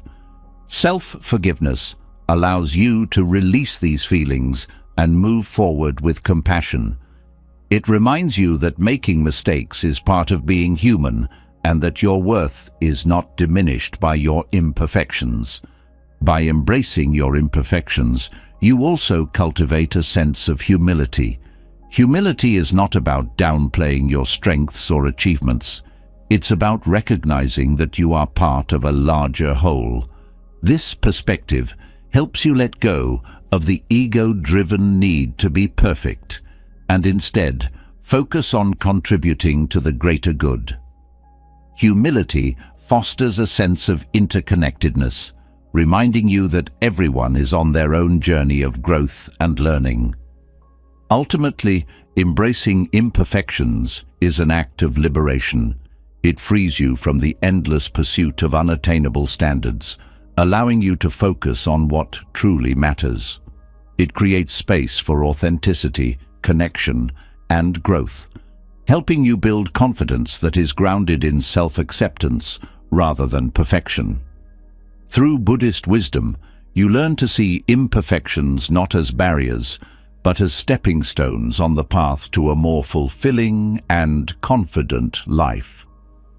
Embracing imperfection brings a profound sense of relief, freeing you from the constant chase for unattainable standards. But even with this newfound clarity, there's another underlying force to confront: suffering. Self-doubt is often born from suffering, whether it's the pain of past experiences, the fear of future failures, or the dissatisfaction with who you believe you should be. Buddhist philosophy, through the Four Noble Truths, offers a framework to not only understand this suffering, but to transcend it entirely. In doing so, you uncover a clear path to authentic confidence, one that isn't tethered to circumstances or fleeting emotions, but rooted in inner peace and self-awareness. Suffering is a universal part of the human experience, and self-doubt is one of its many expressions. When you feel inadequate, unworthy, or incapable, it often stems from unresolved pain. The first noble truth acknowledges this reality: life contains suffering. Rather than denying or avoiding it, this truth encourages you to confront it with courage and honesty. Self-doubt, when left unexamined, festers in the shadows of avoidance. But when you bring it into the light of awareness, you begin to see it for what it truly is: an experience, not a definition of who you are. The second noble truth identifies the cause of suffering: attachment and craving. In the context of self-doubt, this craving often takes the form of an insatiable desire for perfection, validation, or control. You may crave the approval of others, attaching your worth to how you're perceived. Or you may cling to an idealized version of yourself, believing that only by reaching this standard can you feel confident. These attachments create a cycle of dissatisfaction, as nothing external can ever fully satisfy your inner needs. Recognizing this truth is a pivotal step in breaking free from the grip of self-doubt. The attachment to past experiences also feeds self-doubt. Perhaps you've faced rejection or failure before, and those moments left a mark on your sense of self. You might replay these events in your mind, allowing them to shape how you see yourself in the present. The second noble truth teaches that clinging to the past only prolongs suffering. By letting go of these attachments, you create space to redefine yourself, unburdened by old wounds. The third noble truth offers hope. Suffering can end. This truth isn't about erasing challenges or never feeling self-doubt again. It's about understanding that the cycle of suffering is not inevitable. When you address the root causes of your self-doubt, your attachments, fears, and false beliefs, you begin to dissolve its power. Confidence arises naturally when you no longer tie your worth to external outcomes or internalized judgments. This isn't a fleeting confidence, but a steady, unshakable sense of self that comes from knowing you are enough, exactly as you are. The fourth noble truth provides the path to ending suffering, the noble eightfold path. This path is a practical guide, offering actionable steps to transform how you think, act, and approach life. In the context of self-doubt, the eightfold path serves as a roadmap for building confidence through wisdom, ethical conduct, and mental discipline. It's not about instant solutions, but about cultivating habits and mindsets that gradually replace doubt with self-trust. Right view, the first step of the eightfold path, encourages you to see reality clearly. Self-doubt often distorts your perception, making you focus on your flaws while ignoring your strengths. By practicing right view, you learn to see yourself and your experiences with honesty and balance. This clarity helps you recognize the patterns of thought that fuel your doubt and replace them with perspectives rooted in truth and compassion. Right intention follows, guiding you to align your thoughts and actions with your values. Self-doubt can make you second-guess your decisions, leading to hesitation and fear. Right intention helps you cut through this noise by grounding yourself in purpose. When you act with intention, you move forward with confidence, knowing that your choices reflect your true self rather than the expectations of others. Right speech, another aspect of the eightfold path, invites you to examine how you communicate, not just with others, but with yourself. Self-doubt often thrives on harsh inner dialogue, where you criticize and belittle yourself. Practicing right speech means speaking to yourself with kindness and truth. This doesn't mean ignoring areas where you want to improve, but framing your self-talk in a way that encourages growth rather than tearing yourself down. Right action and right livelihood. Further reinforce confidence by aligning your actions with ethical principles. When you act in ways that reflect integrity and kindness, you build trust in yourself. This trust is the foundation of confidence. It's not about being perfect, but about knowing that your actions are guided by values that matter to you. Right livelihood, in particular, reminds you to pursue work and activities that resonate with your sense of purpose, rather than clinging to roles or labels that don't reflect your true self. Right effort is a reminder to approach self-doubt with patience and persistence. Transforming deeply ingrained patterns of doubt requires consistent effort, but this effort doesn't need to be harsh or forceful. Buddhism teaches that right effort is about finding balance, putting in enough energy to grow without burning yourself out. This principle encourages you to celebrate small victories, recognizing that each step forward, no matter how small, contributes to lasting change. Mindfulness, as part of the Eightfold Path, is crucial for addressing self-doubt. By staying present, you can observe your thoughts and emotions without becoming entangled in them. Mindfulness helps you recognize when self-doubt arises and create space to respond with awareness rather than reaction. This practice not only reduces the power of self-doubt, but also strengthens your ability to remain calm and centered, even in challenging situations. The final element of the path, right concentration, cultivates focus and mental clarity. When your mind is scattered or overwhelmed by self-doubt, it's easy to lose sight of what truly matters. Right concentration trains your mind to stay steady, allowing you to focus on your strengths and the steps you can take to build confidence.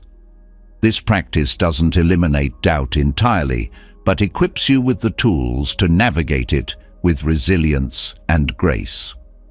The Four Noble Truths and the Eightfold Path offer a comprehensive framework for understanding and resolving self-doubt.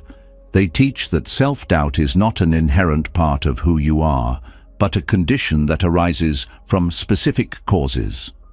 By addressing these causes, your attachments, fears, and distorted perceptions, you can break free from the cycle of suffering and discover a deeper, more authentic confidence.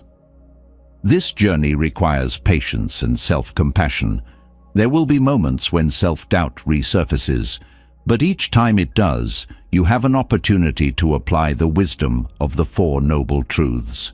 With practice, you'll find that self-doubt becomes less frequent and less overwhelming.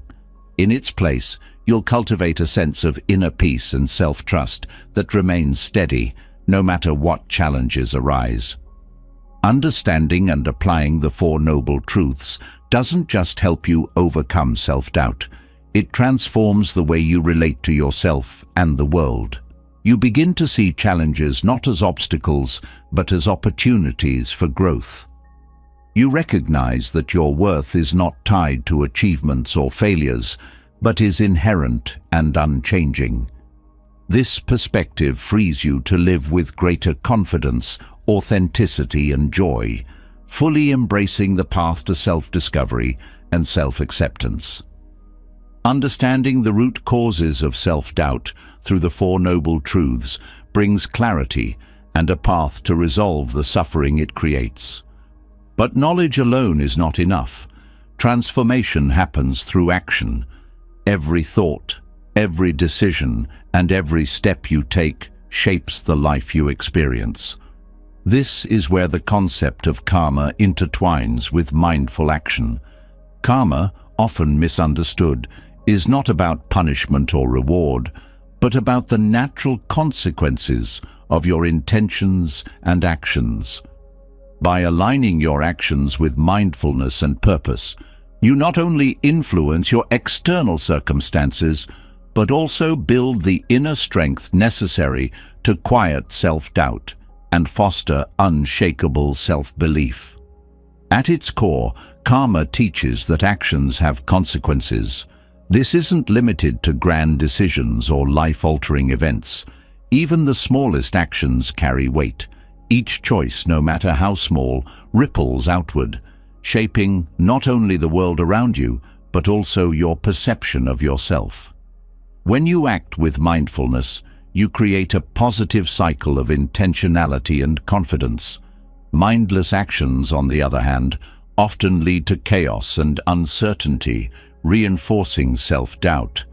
The key is cultivating awareness in everything you do, knowing that every action is an opportunity to align with your values and build a foundation of self-trust. Intentions lie at the heart of karma.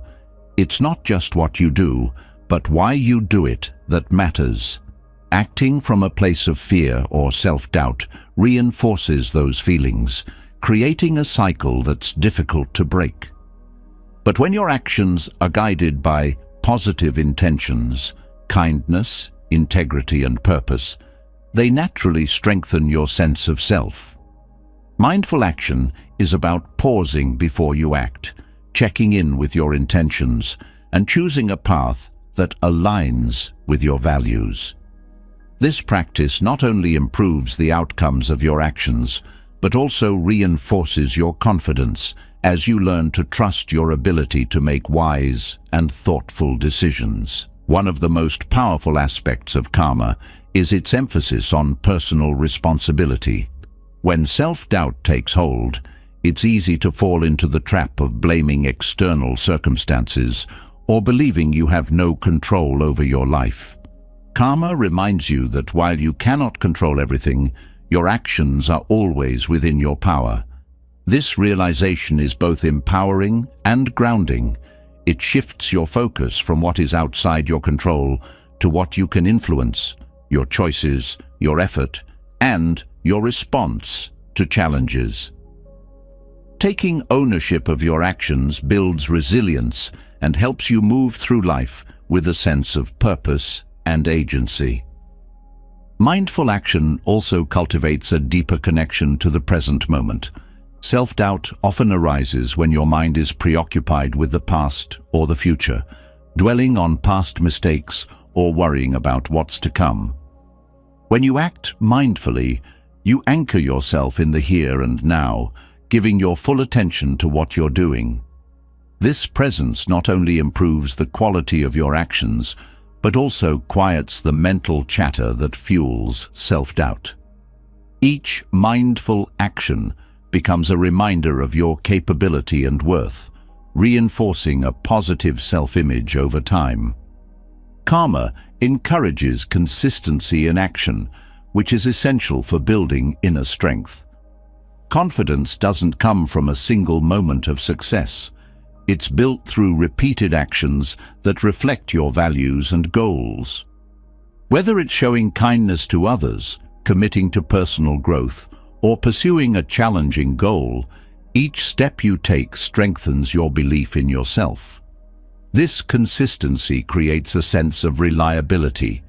You learn that you can depend on yourself, no matter the circumstances.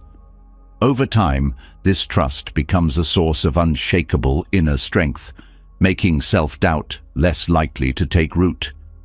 The practice of mindfulness deepens your understanding of how your actions shape your inner world. For instance, when you speak harshly to yourself or others, it leaves a residue of negativity that can erode your confidence. But when you approach your thoughts, words, and actions with kindness, you create an environment where self-belief can flourish.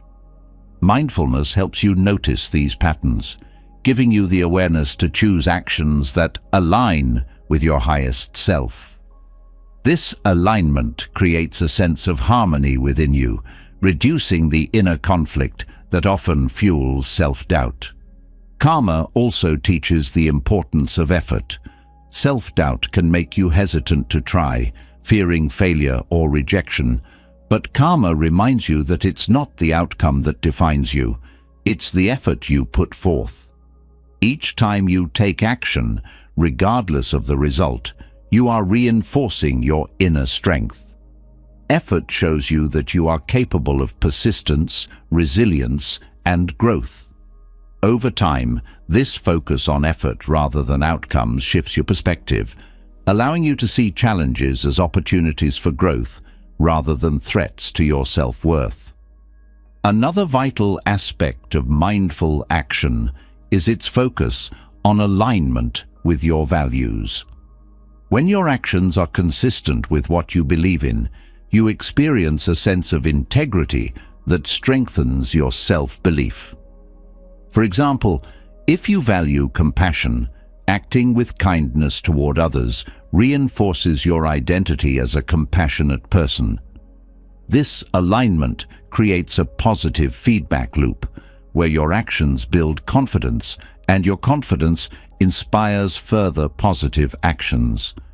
Conversely, when you act out of alignment with your values, perhaps driven by fear or insecurity, it can deepen self-doubt and create inner conflict. Karma also highlights the interconnectedness of all actions. The choices you make don't exist in isolation.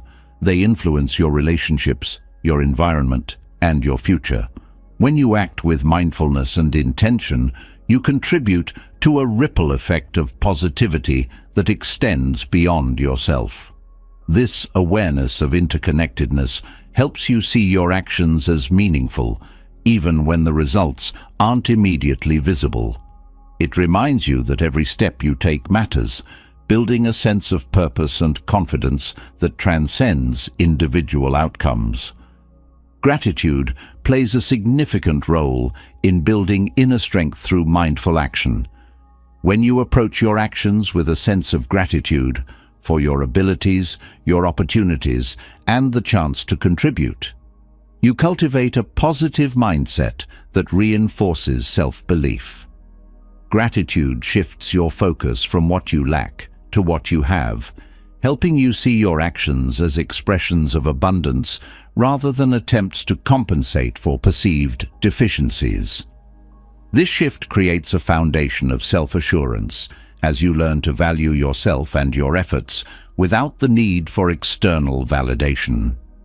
Mindful action also involves letting go of attachment to specific results. Karma teaches that while your actions shape your reality, you cannot control every outcome. This principle encourages you to focus on doing your best in the present moment, rather than worrying about what might happen. Letting go of attachment frees you from the anxiety of perfectionism and allows you to approach challenges with a sense of curiosity and openness. This mindset not only reduces self-doubt, but also enhances your resilience as you learn to adapt and grow regardless of the circumstances. As you align your actions with karma and mindfulness, you also develop patience. Inner strength is not built overnight. It requires consistent effort over time. Patience allows you to trust the process, knowing that each mindful action contributes to your growth.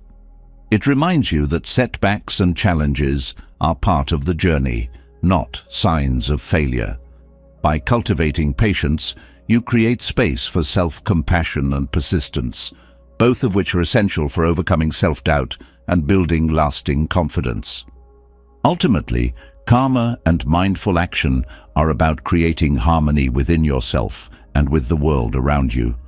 When your thoughts, intentions, and actions are aligned, you experience a sense of wholeness that strengthens your self-belief. This alignment is not about being perfect, but about being authentic, living in a way that reflects your values and honors your journey. Through mindful action, you learn that confidence is not something you acquire, but something you cultivate, step by step, moment by moment. It's a practice, a choice, and a reflection of your inner strength, always within your reach. Aligning actions with mindfulness and purpose builds a foundation of strength and clarity. Yet even with consistent intentional efforts, there's often a persistent voice in the background, a harsh, unrelenting critic. This voice can undermine every step forward, casting doubt on your abilities and worth. It's a voice so deeply ingrained that it feels inseparable from your identity. But Buddhism offers a way to quiet this inner critic, not through force or suppression, but by cultivating inner peace through the Noble Eightfold Path.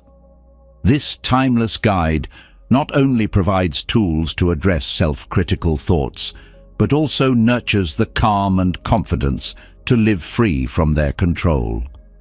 The inner critic thrives on distorted perceptions. It magnifies flaws, dismisses achievements, and fixates on unrealistic standards. The first step to silencing this voice lies in adopting right view, the foundational principle of the Eightfold Path.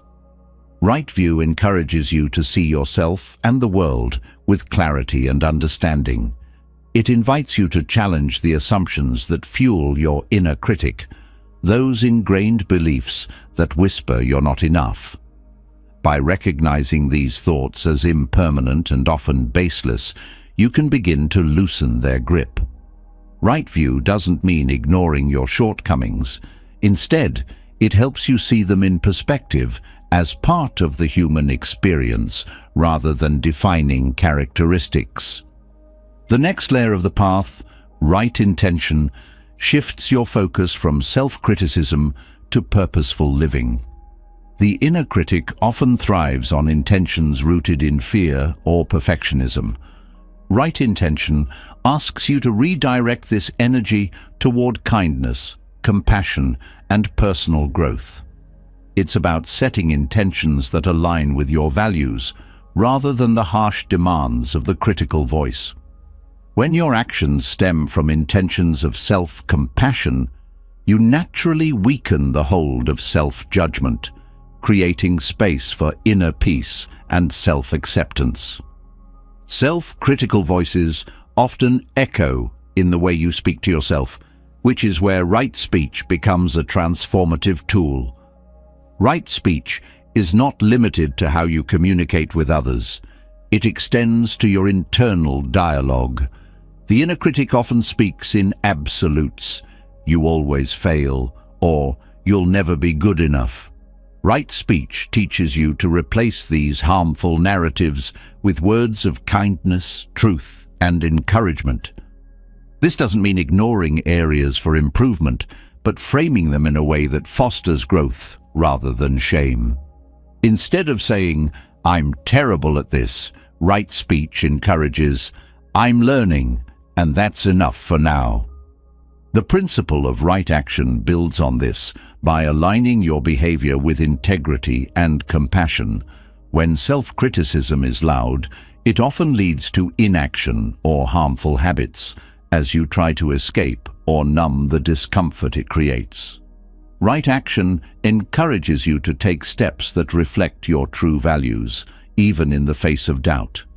Each small, positive action reinforces your belief in yourself and chips away at the power of the inner critic. This alignment between your values and actions creates a sense of coherence that leaves little room for self-doubt to fester. Right livelihood expands this practice into the broader context of your life. The inner critic often finds fertile ground in environments that don't align with your values or bring out the best in you. Right livelihood encourages you to evaluate whether your daily pursuits, whether work, relationships, or habits, support your well-being. By creating a life that reflects your principles, you reduce the tension that feeds self-criticism and cultivate an environment where inner peace can thrive. This principle reminds you that the conditions you surround yourself with play a significant role in shaping your inner world. Right effort is especially powerful in silencing the inner critic, as it focuses on balancing persistence with self-compassion. The critical voice often demands perfection, pushing you to overextend yourself or give up entirely when you fall short. Right effort teaches you to approach growth with patience and consistency, recognizing that progress is a journey, not a destination. It encourages you to let go of the all-or-nothing mindset, embracing small, meaningful steps toward your goals. This balanced effort helps you build resilience as you learn to trust in your ability to grow without the weight of harsh judgment. Mindfulness, or right mindfulness, is at the heart of quieting the inner critic. The critical voice often operates on autopilot, whispering negative thoughts that go unnoticed until they take root. Mindfulness allows you to bring these thoughts into awareness, observing them without judgment. When you notice self-critical thoughts, mindfulness creates a pause, a moment to question their validity and choose a different response. This practice helps you detach from the inner critic, seeing it as a pattern of thought rather than a reflection of truth. With mindfulness, you cultivate the ability to respond to yourself with compassion instead of reacting with judgment. Right. Concentration, the final element of the Eightfold Path, strengthens your ability to focus and maintain inner calm. The inner critic often thrives in a scattered, distracted mind, where negative thoughts can easily spiral out of control. Right. Concentration trains you to direct your attention purposefully, grounding yourself in the present moment. Through practices like meditation or focused breathing, you develop the mental clarity to recognize when the inner critic arises and redirect your focus toward thoughts and actions that nurture self-belief. This steady focus becomes a shield against the chaos of self-doubt, allowing you to remain rooted in inner peace. Applying the Eightfold Path to silence the inner critic is not about eliminating self-awareness or denying areas for growth. It's about transforming the way you relate to yourself, replacing harsh judgment with curiosity and care. The critical voice often pretends to protect you, claiming to keep you motivated or shield you from failure. But in truth, it only creates more suffering. The Eightfold Path offers a way out of this cycle, showing you how to cultivate confidence and peace through intentional, mindful living. Each step of the path reinforces the others, creating a holistic approach to addressing self-criticism. Right view and right intention provide the foundation, helping you see yourself clearly and align your actions with compassion. Right speech and right action guide how you treat yourself, encouraging kindness in both words and deeds. Right livelihood and right effort shape the conditions of your life, ensuring they support your well-being and growth. Finally, right mindfulness and right concentration equip you with the tools to stay present and focused, creating a mental environment where self-belief can flourish. The process of quieting the inner critic is not about perfection or instant transformation. It's a journey of small, consistent choices that gradually reshape the way you see yourself. Each time you choose to speak kindly to yourself, act with integrity, or focus on the present moment, you weaken the power of the critical voice and strengthen your inner peace. Over time, this practice creates a profound shift, allowing you to move through life with confidence, clarity, and self-compassion. Through the guidance of the Eightfold Path, you discover that the inner critic is not a fixed part of who you are. It is a habit that can be unlearned, replaced by a voice of kindness and truth that supports your journey toward a more peaceful and confident self. Silencing the inner critic brings a sense of calm and clarity, allowing you to hear your true voice over the noise of self-judgment. Yet, even with this progress, another subtle trap often lurks in the background: the reliance on external validation. Whether it's the approval of others, societal standards, or even fleeting recognition, this dependence can quietly shape how you view yourself. Confidence that depends on external validation is fragile, swaying with every opinion, achievement, or failure. Buddhist principles of non-attachment reveal a path to deeper, more enduring self-confidence, one that is grounded in your intrinsic worth rather than the approval of others or the pursuit of perfection.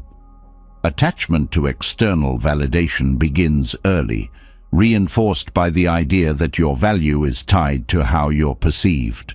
Compliments, awards, or praise can feel like affirmations of your worth, while criticism or rejection can feel like proof of inadequacy.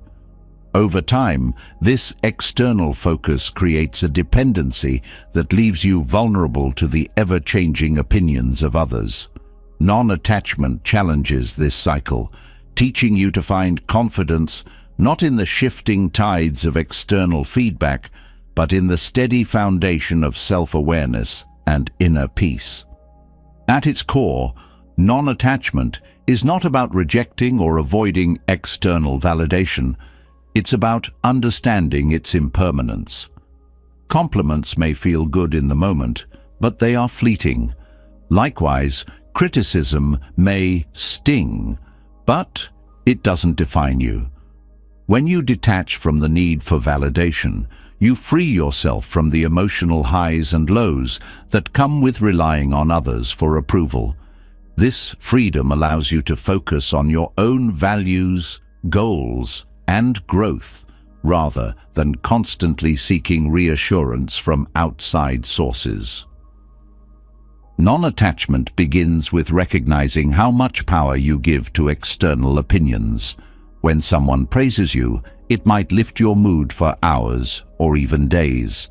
But when someone criticizes you, it might linger far longer, overshadowing any positive feedback you've received. This imbalance reveals how attachment to validation can distort your sense of self. Non-attachment encourages you to take a step back and observe these reactions.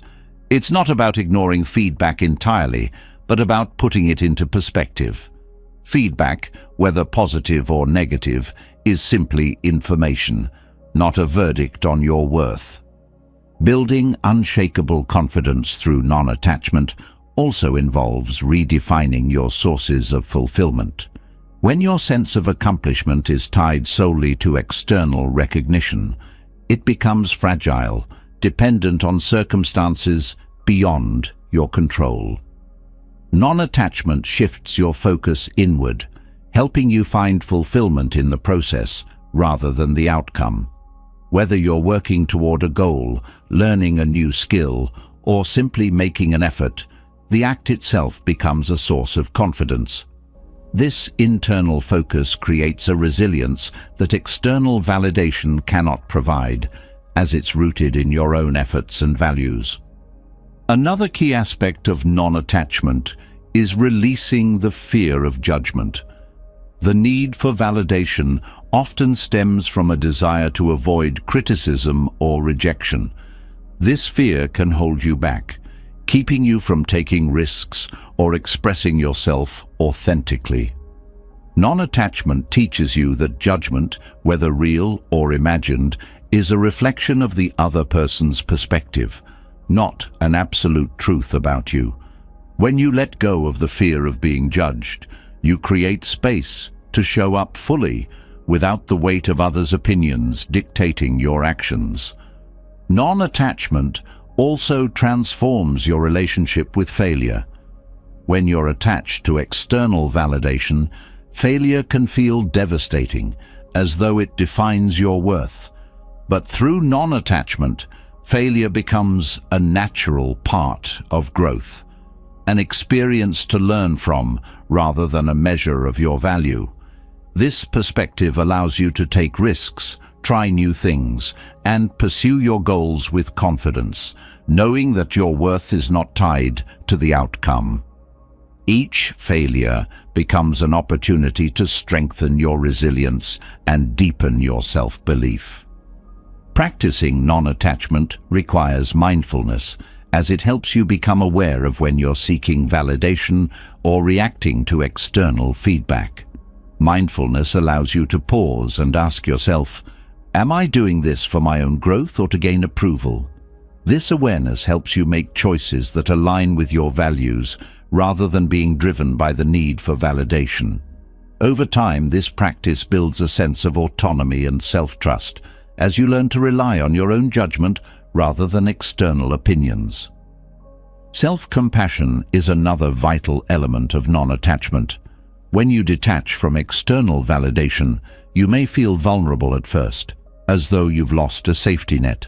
Self-compassion provides the reassurance and support that validation once offered, reminding you that your worth is inherent and unchanging. By treating yourself with kindness and understanding, you create a stable foundation for confidence that doesn't rely on external approval. This practice helps you navigate moments of doubt or criticism with grace, knowing that your value is not up for debate. Non-attachment also involves letting go of comparisons. The need for validation often leads to measuring yourself against others, creating a sense of inadequacy or superiority depending on the comparison. But comparisons are inherently flawed. They focus on surface-level achievements while ignoring the deeper, unique aspects of each person's journey. Non-attachment helps you shift your focus inward, appreciating your own progress and strengths without needing to outshine or match anyone else. This self-focus fosters a quiet confidence, rooted in authenticity rather than competition. Gratitude plays a powerful role in cultivating non-attachment. When you're grateful for who you are and what you have, you're less likely to seek validation from external sources. Gratitude shifts your perspective from what you lack to what you appreciate, creating a sense of contentment that external approval cannot provide. By focusing on the abundance in your life, you build a confidence that is grounded in reality rather than fleeting praise or comparisons. Non-attachment also encourages you to redefine success. When success is tied to external recognition, it becomes a fragile and often elusive goal. But when you define success based on your own values and efforts, it becomes something you can achieve every day. Whether it's showing kindness, staying true to your principles, or making progress toward a personal goal, success becomes a reflection of your inner growth rather than external validation. This shift creates a deeper, more lasting sense of confidence, as it's based on factors you can control. Letting go of external validation doesn't mean isolating yourself or ignoring feedback entirely. It's about creating a healthy balance where feedback is taken into account but doesn't dictate your worth. Non-attachment allows you to listen to others' perspectives with an open mind, without feeling compelled to meet their expectations. This balanced approach helps you grow while maintaining a strong sense of self, as you learn to discern which feedback aligns with your values and which does not. The practice of non-attachment also cultivates resilience. When your confidence isn't tied to external validation, you're less affected by setbacks, criticism, or rejection. This resilience allows you to bounce back from challenges with a sense of strength and determination, knowing that your worth remains intact.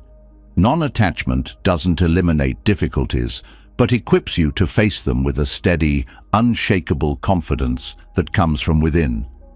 Ultimately, non-attachment is about reclaiming your power. It's a shift from living for others' approval to living in alignment with your own values and truth. This journey requires courage, as it asks you to let go of familiar patterns and step into a new way of being. But in doing so, you discover a confidence that is not dependent on the fleeting opinions of others, but is grounded in the enduring truth of who you are. Through non-attachment, you find the freedom to live authentically, with a confidence that no external circumstance can shake. Letting go of external validation allows you to reclaim your inner power, anchoring your confidence in the unshakable foundation of self-awareness and authenticity. But as you release the need for others' approval, a new question arises. How do you build an enduring trust in yourself? This trust is not based on fleeting achievements or perfection, but on a deep alignment with qualities that inspire not only inner confidence, but also a profound sense of purpose. Cultivating the qualities of a bodhisattva, compassion, wisdom, and courage, offers a transformative path. These qualities, rooted in Buddhist philosophy, provide the tools to dissolve self-doubt and build unwavering self-trust. Trusting yourself begins with compassion, both toward yourself and others. Self-doubt often arises from harsh self-judgment, the belief that you are somehow not enough. Compassion counters this by encouraging you to treat yourself with the same kindness you would offer a dear friend. When you embrace your imperfections with understanding instead of criticism, you create space for growth and resilience. Compassion isn't about excusing mistakes or avoiding accountability. It's about acknowledging your humanity and recognizing that setbacks are part of every journey. This gentle approach softens the grip of self-doubt, reminding you that you are deserving of trust and forgiveness. Compassion also extends outward, shaping the way you interact with others. When you practice compassion in your relationships, you reinforce your own sense of purpose and integrity. Acting with kindness and empathy toward others not only strengthens your connections, but also deepens your belief in your ability to contribute meaningfully to the world. Each compassionate action is a reminder that you have the capacity to make a positive impact, building trust in your inherent worth. Wisdom, the second bodhisattva quality, is equally essential for cultivating self-trust. Wisdom is not about accumulating knowledge, but about understanding the deeper truths of life and applying them with discernment. Self-doubt often stems from a lack of clarity, uncertainty about who you are, what you want, or how to navigate challenges. Wisdom provides the clarity to see beyond surface-level fears and insecurities, helping you make decisions that align with your values and goals. This alignment creates a sense of inner coherence, reinforcing your trust in your own judgment. Wisdom also involves recognizing the impermanence of all things, including self-doubt. When you see that doubts and fears are temporary, you are less likely to be overwhelmed by them. Instead of clinging to these feelings as fixed truths, you can observe them with detachment, knowing they will pass. This perspective allows you to act with confidence even in the face of uncertainty, trusting in your ability to adapt and grow. Another aspect of wisdom is self-awareness. Trusting yourself requires an honest understanding of your strengths, limitations, and motivations. Self-awareness helps you navigate life with authenticity, as you are no longer trying to meet unrealistic expectations or hide behind a facade. This honesty fosters a deep sense of self-respect, which is the foundation of self-trust. When you know who you are and accept yourself fully, you no longer need external validation to feel secure. Courage, the third bodhisattva quality, is the bridge that turns compassion and wisdom into action. Trusting yourself means having the courage to take risks, face challenges, and step outside your comfort zone. Self-doubt often holds you back, whispering that you might fail or fall short. Courage doesn't eliminate fear, but gives you the strength to move forward despite it. Each act of courage, no matter how small, reinforces your belief in your own resilience, building trust in your ability to handle whatever comes your way. Courage also involves embracing vulnerability. It takes courage to show up authentically, to express your true self without fear of judgment. Vulnerability is often seen as a weakness, but it is, in fact, a profound source of strength. When you allow yourself to be seen as you are, flaws, fears, and all, you build deeper connections with others and with yourself. This authenticity creates a sense of trust that is unshakable because it is rooted in truth rather than pretense. Compassion, wisdom, and courage are not abstract ideals. They are qualities you can cultivate through intentional practice. Meditation, for example, is a powerful tool for nurturing these qualities. A loving kindness meditation can help you develop compassion, while mindfulness meditation enhances wisdom by increasing your awareness of thoughts and emotions. Reflecting on past experiences where you demonstrated courage can inspire you to take bold steps in the present. Each of these practices strengthens your ability to trust yourself, as they remind you of the qualities you already possess. Gratitude also plays a significant role in cultivating bodhisattva qualities. When you focus on what you appreciate in yourself and others, you naturally nurture compassion and wisdom. Gratitude shifts your perspective from what's lacking to what's abundant, reinforcing your belief in your own worth and capabilities. It also encourages you to approach challenges with a sense of possibility rather than fear, as you recognize the strengths and resources you already have. Applying these qualities in daily life further deepens self-trust. Compassion can guide how you respond to setbacks, wisdom can shape your decisions, and courage can propel you forward even when the path is unclear. Each time you act with these qualities, you strengthen your confidence in your ability to navigate life with grace and integrity. This trust is not about being perfect, but about knowing you can rely on yourself no matter what challenges arise.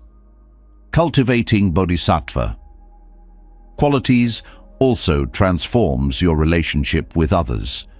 Compassion fosters understanding and connection. Wisdom helps you navigate conflicts with clarity, and courage allows you to set boundaries and stand up for your values. These qualities not only enhance your interactions, but also reinforce your belief in your ability to contribute meaningfully to the world.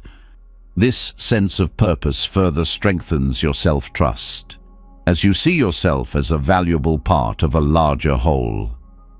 Over time, embodying compassion, wisdom, and courage becomes second nature. These qualities are not something you have to force or strive for.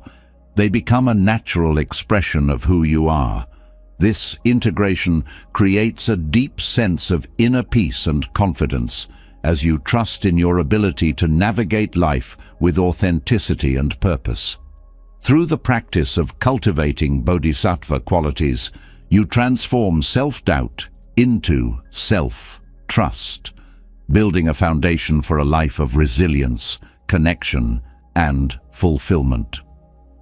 Cultivating compassion, wisdom, and courage strengthens the foundation of self-trust, creating an inner sanctuary where doubt and fear can no longer dominate.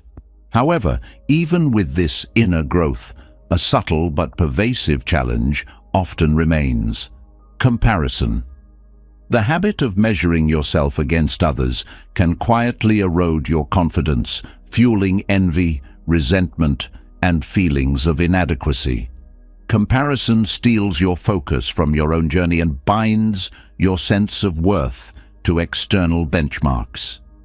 Buddhist wisdom offers a way to release this cycle, allowing you to shift your energy inward and discover the freedom and fulfillment that come from embracing your unique path.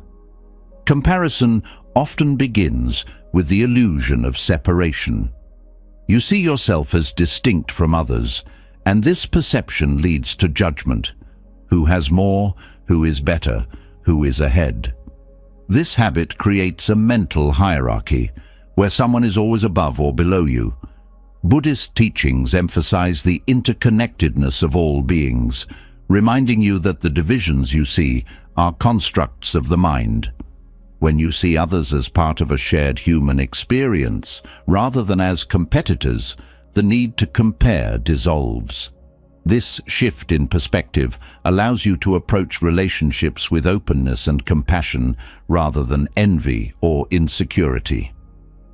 Envy arises when you focus on what others have that you lack, whether it's material possessions, talents, or achievements.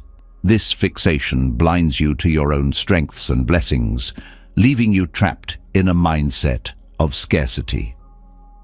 Buddhist philosophy encourages gratitude as an antidote to envy.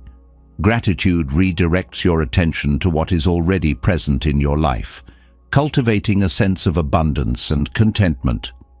When you appreciate your unique qualities and circumstances, You no longer feel the need to measure yourself against others.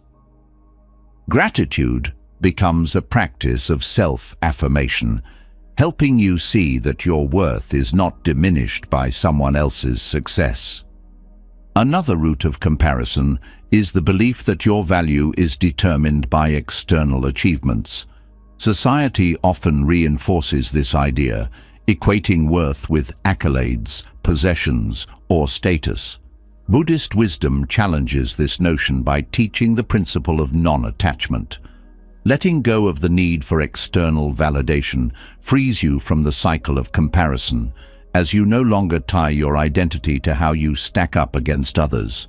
Instead, you find fulfillment in aligning your actions with your values and focusing on your personal growth. This inward focus strengthens your confidence as it is grounded in authenticity rather than competition. Mindfulness is a powerful tool for overcoming the habit of comparison. The act of comparing often happens unconsciously, a reflexive reaction to what you see or hear. Mindfulness brings this habit into awareness, allowing you to pause and reflect on its impact. When you notice yourself comparing, you can ask, "What am I seeking? What do I already have?" This practice helps you uncover the deeper insecurities driving your comparisons, giving you the clarity to address them directly. Mindfulness also shifts your focus to the present moment, where your unique journey unfolds without the distortion of comparison. Buddhist teachings emphasize the impermanence of all things, including the qualities you envy in others. The beauty, success, or recognition you see in someone else is not a fixed state. It changes, just as your circumstances do.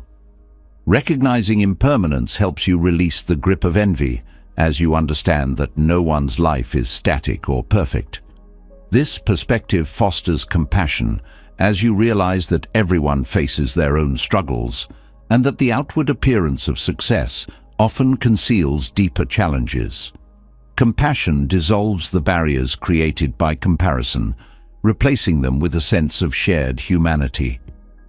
Overcoming envy also requires letting go of the belief that life is a zero-sum game. When you view success as limited, someone else's achievements can feel like a threat to your own.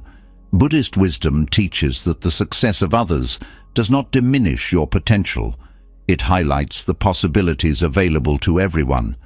This mindset shifts your perspective from competition to inspiration, allowing you to celebrate others' accomplishments without feeling inadequate.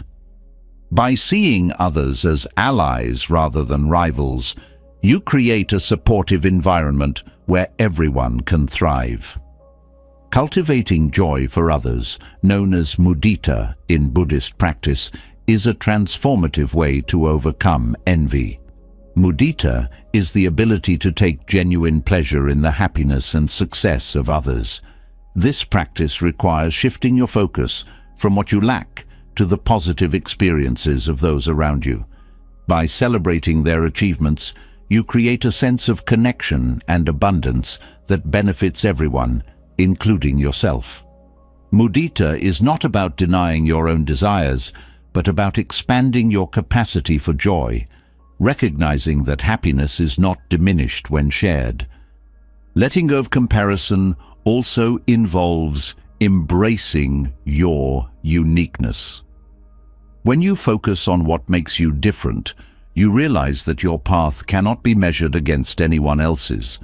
Each person has their own strengths, challenges, and timing, and comparing one journey to another is like comparing the growth of different trees in a forest. By honoring your individuality, you free yourself from the pressure to conform to external standards or timelines. This self-acceptance fosters confidence as you learn to trust in the value of your unique contributions. Buddhist teachings encourage detachment from ego, which often fuels the desire to compare. The ego seeks validation through superiority, or avoids discomfort by emphasizing inferiority. Both dynamics perpetuate the cycle of comparison, keeping you focused on external measures of worth. Detaching from ego allows you to see beyond this duality, embracing a sense of self that is not defined by comparison. This perspective creates a profound inner peace, as you no longer feel the need to prove yourself or compete for validation. The practice of self-reflection is another powerful tool for overcoming comparison. Regularly examining your thoughts and feelings helps you identify patterns of envy and insecurity, giving you the insight needed to address them. Self-reflection also reminds you of your progress, helping you see how far you've come rather than focusing on where you feel lacking. This practice shifts your attention from external benchmarks to your personal growth, reinforcing a sense of accomplishment and self-trust. Overcoming comparison also requires patience. The habit of comparing yourself to others is deeply ingrained and often reinforced by societal norms. It takes time to unlearn this pattern and replace it with healthier perspectives. Patience allows you to approach this process with compassion, recognizing that progress is gradual and that each step forward is meaningful. This gentle persistence helps you build a foundation of confidence that is unshaken by the ups and downs of life. Ultimately, seeing beyond comparison is about shifting your focus inward. When you let go of the need to measure yourself against others, you create space to explore your own values, passions, and goals. This inward focus allows you to live authentically, guided by your unique path rather than external standards. Buddhist wisdom teaches that true confidence comes not from being better than others, but from embracing who you are, imperfections and all. By releasing the habit of comparison, you discover a freedom and fulfillment that no external measure can provide. Through this practice, you transform envy into gratitude, competition into connection, and self-doubt into unwavering self-belief. Releasing the habit of comparison shifts your focus inward, allowing you to embrace your journey with authenticity and gratitude. Yet, beneath the layers of self-doubt, comparison, and external validation lies a deeper narrative. The stories you tell yourself about who you are. These narratives, shaped by past experiences, societal expectations, and limiting beliefs, create a rigid identity that often holds you back. To truly free yourself from these false constructs, Buddhist teachings offer the profound practice of anatta, or non-self. This principle invites you to examine the idea of a fixed self, and in doing so, liberate yourself from the constraints of self-imposed limitations. The concept of non-self can feel unsettling at first. We are often taught to define ourselves through labels, roles, achievements, failures, or even traits like smart, kind, or not good enough. These labels become the foundation of your identity, shaping how you view yourself and your place in the world. But Buddhist philosophy challenges this idea, reminding us that the self is not a fixed entity.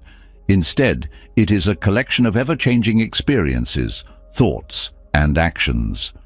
When you begin to see the self as fluid rather than static, you open the door to profound transformation.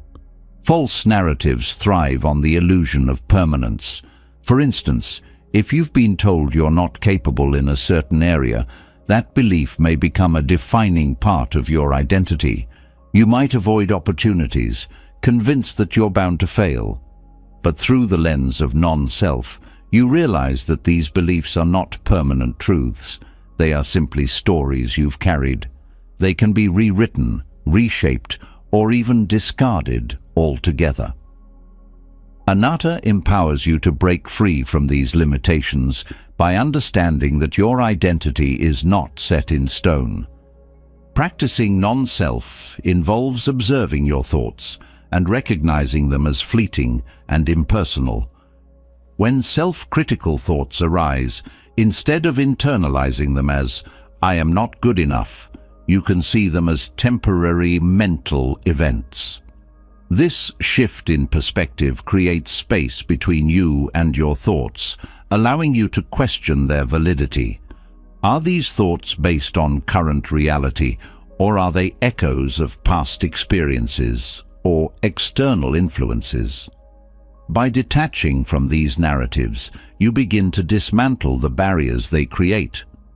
The principle of non-self also encourages you to examine the sources of your limiting beliefs. Many of these beliefs are inherited, passed down by family, culture, or society. You might have internalized expectations about what success looks like, who you should be, or how you should act. These expectations can feel like part of your identity, but they are often external constructs. When you practice non-self, you learn to separate these influences from your true nature, freeing yourself to define your path on your own terms. One powerful way to practice non-self is through mindfulness. By bringing awareness to your thoughts, emotions, and behaviors, you can begin to see how they arise and fade. This practice helps you understand that no single thought or emotion defines you. For example, feeling fear or doubt in a moment does not mean you are inherently fearful or doubtful. It's simply an experience passing through. This perspective allows you to navigate challenges with greater ease, as you are no longer weighed down by a fixed identity tied to past moments. Non-self also invites you to let go of the need for control. Often, we cling to a sense of self as a way to feel secure, trying to control how others perceive us or how life unfolds. But this clinging creates tension and resistance, as life is inherently unpredictable. By embracing non-self, you learn to flow with life's changes, trusting in your ability to adapt rather than trying to maintain a rigid sense of self. This flexibility fosters resilience and a deeper sense of inner peace. Another aspect of non-self is recognizing that you are not defined by your achievements or failures. Successes can feel validating and failures can feel crushing, but both are fleeting. They do not add to or take away from your inherent worth. When you detach from the idea that your value is tied to outcomes, you free yourself from the pressure to prove yourself.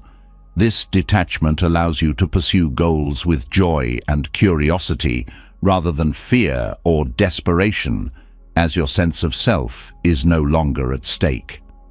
Non-self also transforms your relationships. When you let go of the need to uphold a specific identity, you become more open and authentic with others. You no longer feel the need to impress, compare, or hide parts of yourself. This authenticity fosters deeper connections, as it invites others to be equally genuine. By seeing both yourself and others as fluid, ever-changing beings, you approach relationships with compassion and understanding rather than judgment or expectation. The practice of non-self encourages you to embrace impermanence. Just as your thoughts and emotions are not fixed, neither is your sense of self. This impermanence can be a source of freedom rather than fear, as it reminds you that you are not bound by your past. Each moment is an opportunity to redefine yourself, to grow, and to let go of what no longer serves you. This perspective allows you to approach life with a sense of curiosity and openness, knowing that you are not limited by who you were yesterday. Gratitude plays a significant role in practicing non-self. By focusing on the present moment and appreciating what is, you shift your attention away from rigid narratives about who you should be. Gratitude helps you see the beauty in your journey, even in its imperfections. It reminds you that you are not defined by your struggles or shortcomings, but by your capacity to grow and adapt. This mindset fosters a deep sense of self-compassion and trust in your ability to navigate life's challenges. The ultimate gift of practicing non-self is freedom. When you let go of the idea of a fixed identity, you free yourself from the limitations that come with it. You are no longer confined by labels, expectations, or fears. Instead, you are open to infinite possibilities, able to approach life with a sense of wonder and creativity. This freedom allows you to trust in your inherent worth, knowing that it is not dependent on external factors or fleeting moments. Through the practice of anatta, you uncover a profound sense of liberation, transforming self-doubt into unshakable self-belief. Detaching from the rigid narratives of a fixed identity opens the door to freedom, allowing you to embrace growth and self-discovery without the weight of old stories holding you back. But even as you step into this newfound liberation, the mind can remain restless. A constant hum of thoughts, worries, and uncertainties can creep in, undermining your clarity and confidence. To sustain this inner freedom, the mind must find stillness. A calm mind becomes the anchor that holds you steady, providing clarity in moments of doubt and resilience in the face of challenges. Through the practice of meditation, this stillness is cultivated, offering not only peace, but a profound foundation for unshakable confidence. A calm mind does not mean an absence of thoughts, but rather a shift in how you relate to them. The restless chatter of the mind often feeds self-doubt, creating an endless loop of questioning your abilities or fearing the worst. Meditation teaches you to observe these thoughts without judgment, understanding that they are simply mental events passing through. This practice creates a space between you and your thoughts, allowing you to see them for what they are, temporary and often untrue. As this awareness grows, the grip of self-doubt loosens, replaced by a quiet confidence rooted in clarity.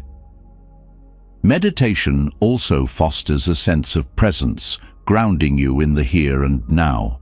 Self-doubt thrives when your mind is preoccupied with the past or the future, replaying old mistakes or worrying about what might go wrong. When you are present, you can fully engage with the moment at hand, free from the distractions of regret or fear.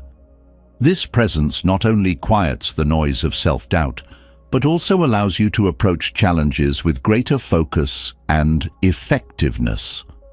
Confidence grows naturally when your energy is fully directed toward what you can do now, rather than being scattered across time. The practice of mindfulness, a cornerstone of meditation, strengthens your ability to notice the patterns of your mind.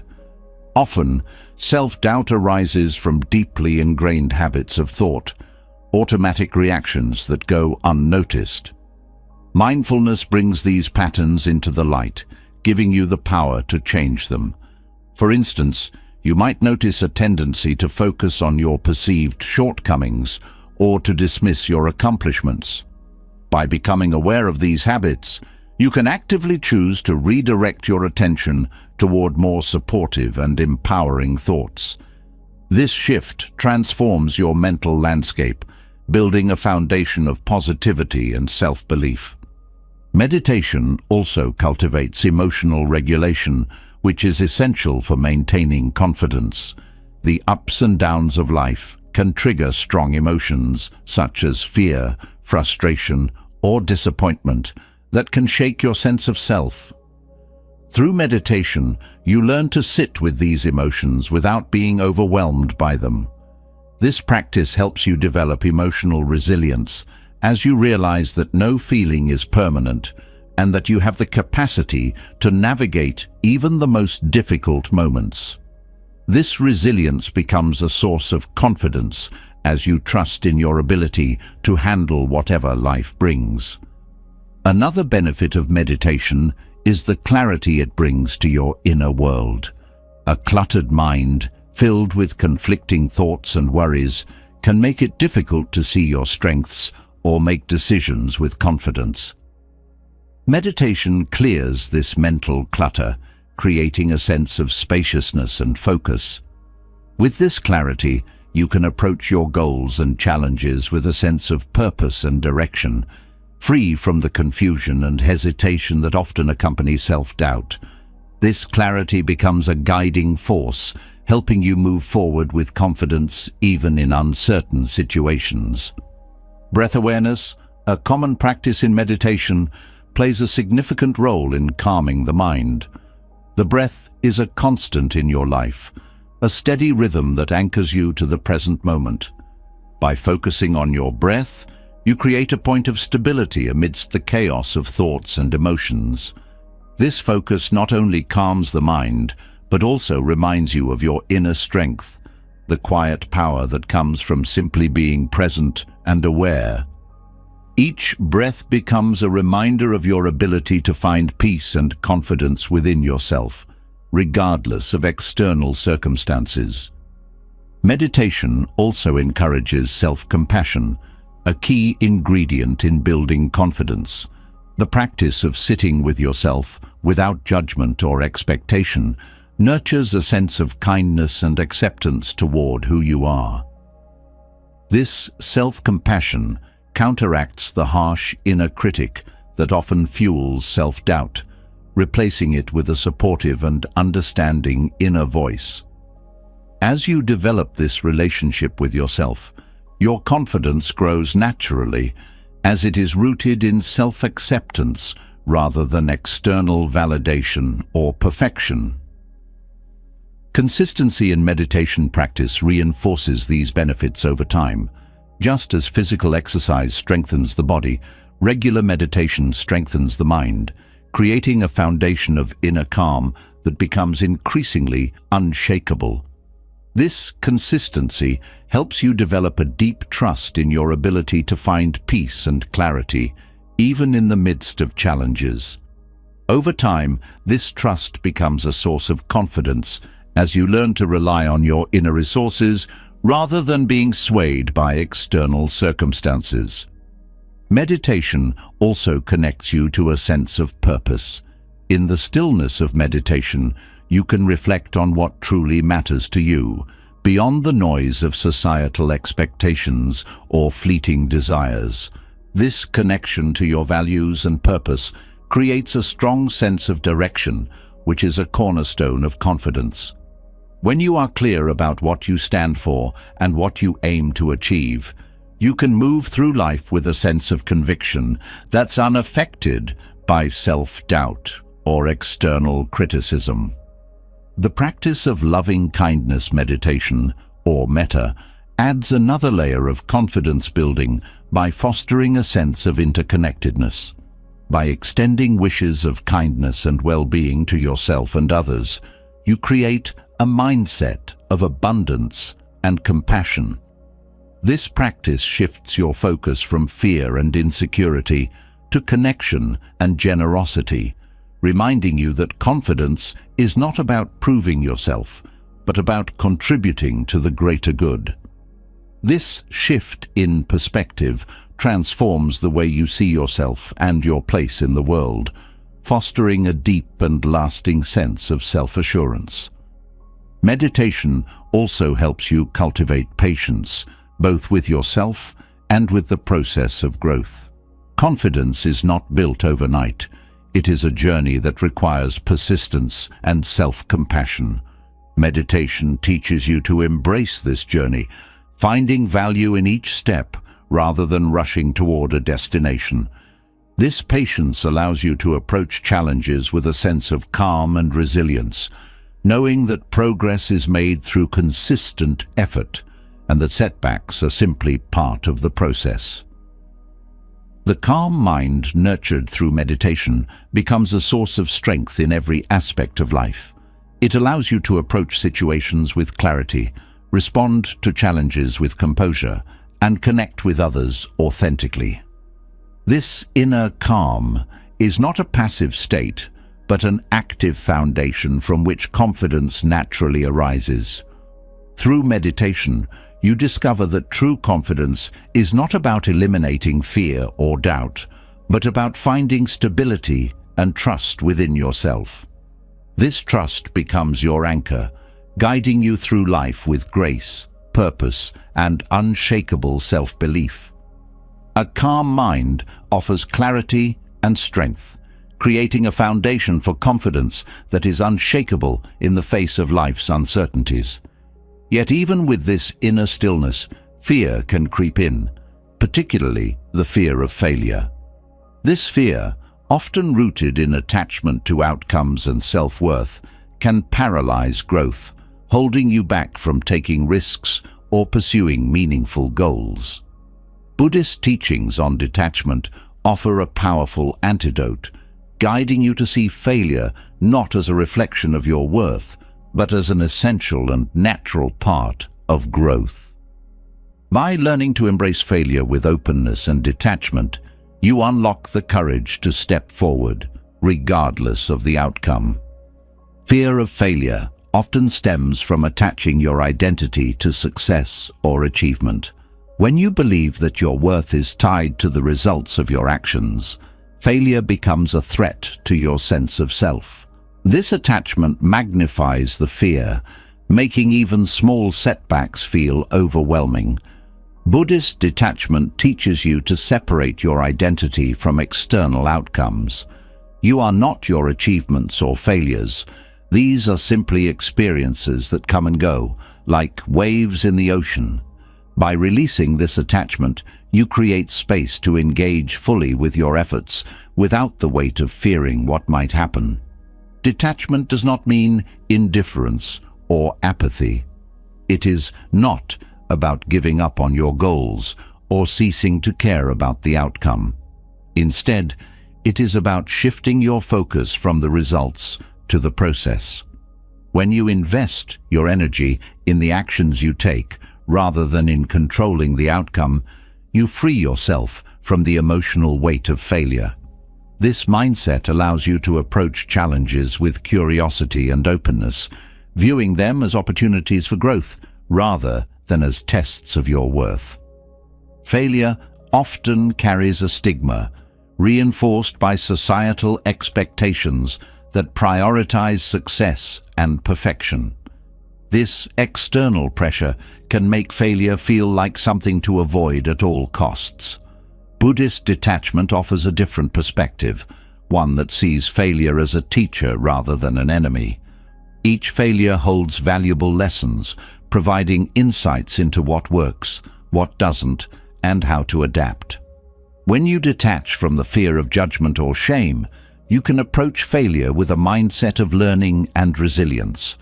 This shift not only reduces the emotional weight of failure, but also strengthens your ability to grow and improve. Another aspect of overcoming the fear of failure is letting go of the need for control. Often, fear arises from the belief that you must control every outcome to succeed. This need for control creates tension and anxiety, as life is inherently unpredictable. Buddhist detachment teaches you to release this need, trusting in the flow of life.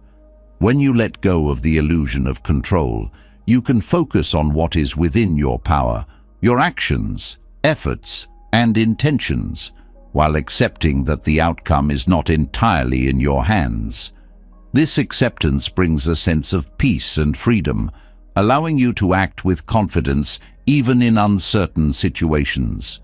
The fear of failure is also fueled by self-judgment, the inner voice that criticizes and undermines your efforts.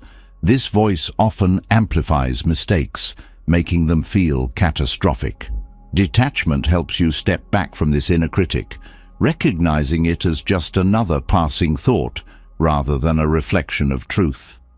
By observing these self-critical thoughts with detachment, you can choose not to engage with them, redirecting your focus toward constructive actions instead. This practice weakens the power of self-judgment, allowing you to approach failure with self-compassion and resilience. Detachment also transforms your relationship with success, which is often seen as the opposite of failure. When success becomes an attachment, it creates pressure to avoid failure at all costs, leading to fear and rigidity. Buddhist detachment encourages you to see success and failure as two sides of the same coin. Both are temporary, and neither defines you. This perspective allows you to celebrate success without clinging to it, and to learn from failure without being overwhelmed by it. By maintaining this balance, you create a sense of stability and confidence that is not dependent on external circumstances. Mindfulness plays a crucial role in overcoming the fear of failure through detachment. When you are fully present, you can engage with the task at hand without being distracted by fears of what might happen. Mindfulness helps you stay grounded in the present moment, where your efforts matter most. This presence reduces the influence of fear, as it shifts your focus away from hypothetical outcomes and toward the reality of what you can do right now. With mindfulness, failure becomes less daunting because you are no longer projecting it into the future or dwelling on past mistakes. Gratitude is another powerful tool for embracing failure with detachment.